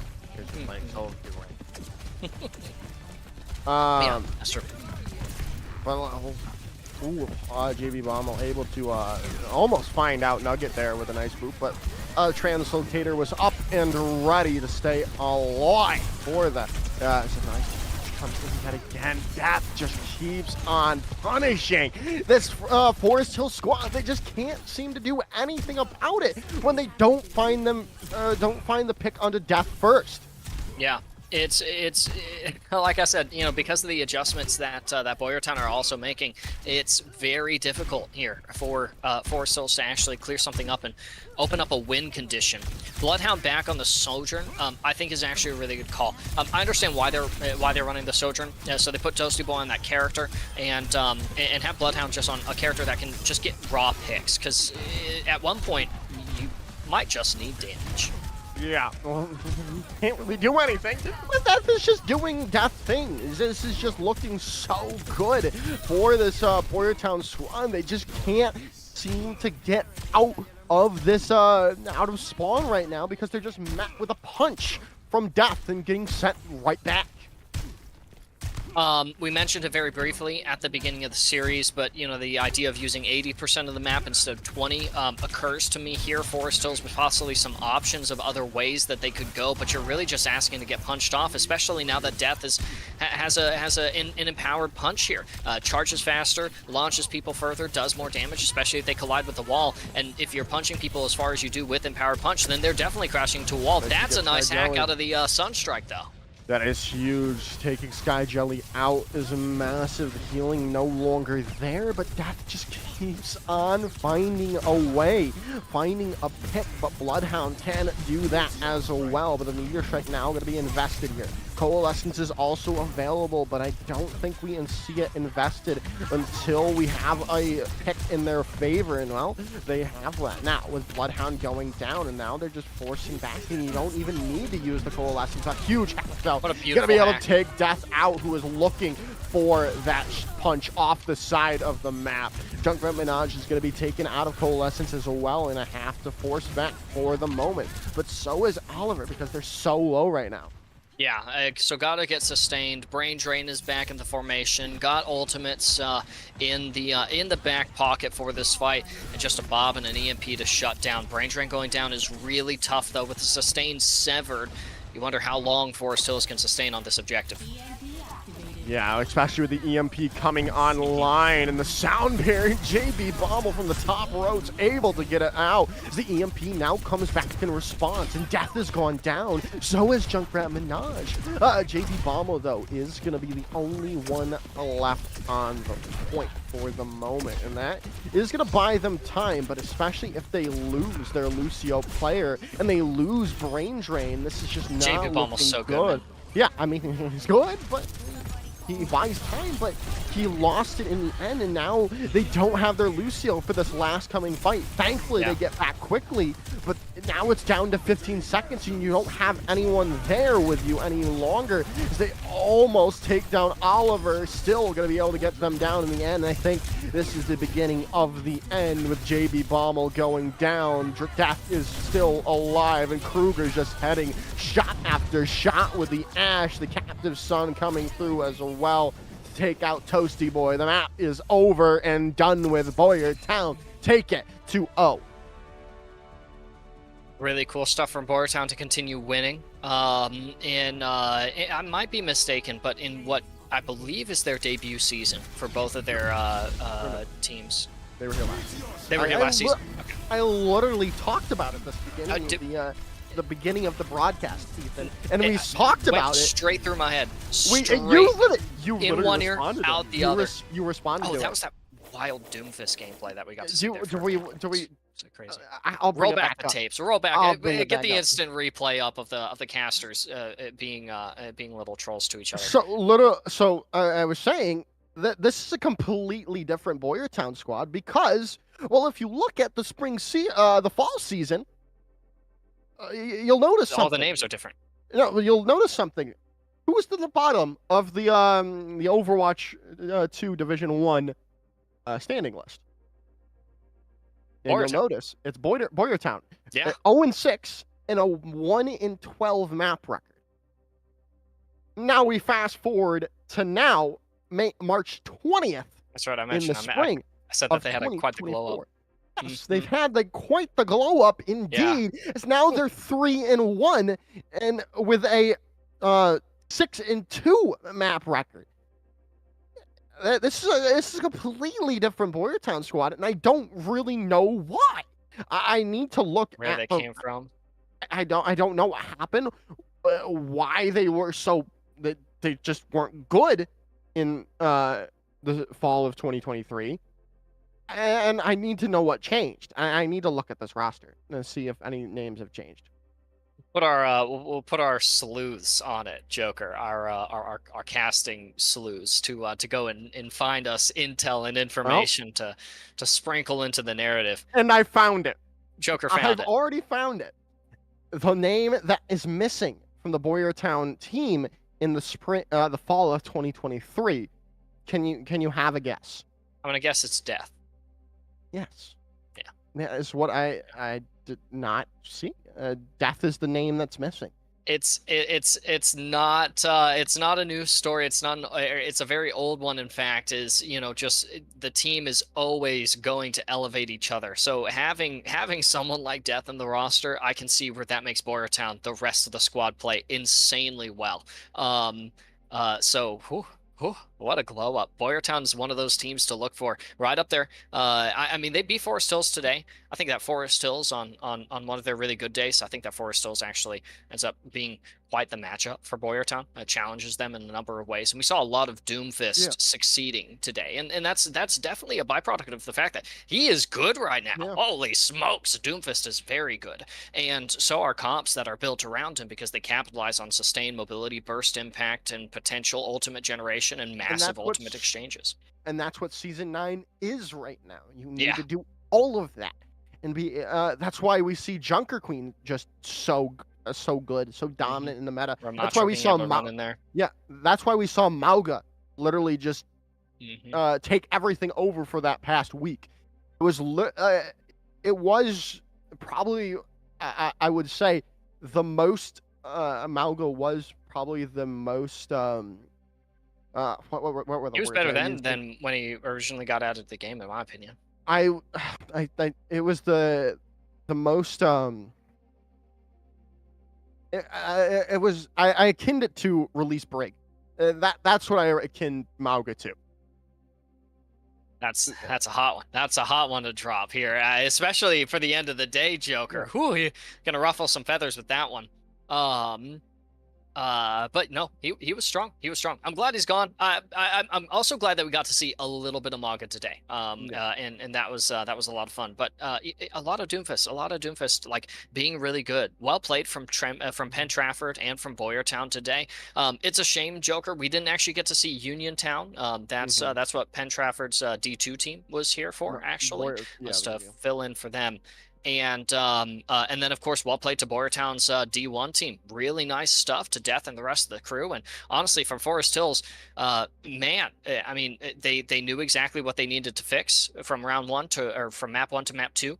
They got those corrected, and ultimately, still adaptations from the enemy team coming in, making the game even more difficult to play. Forest Hills. I saw the changes. I saw the adaptations, and it was awesome. Just wasn't enough today. We'll get them next week. Yeah, so thank you all for watching. This has been me, Joker's Ransom, him, Lord Thethan, and a huge shout out to Seth, who is doing our production. Thank you all for watching, and wherever you are in the world, have a wonderful rest of your day.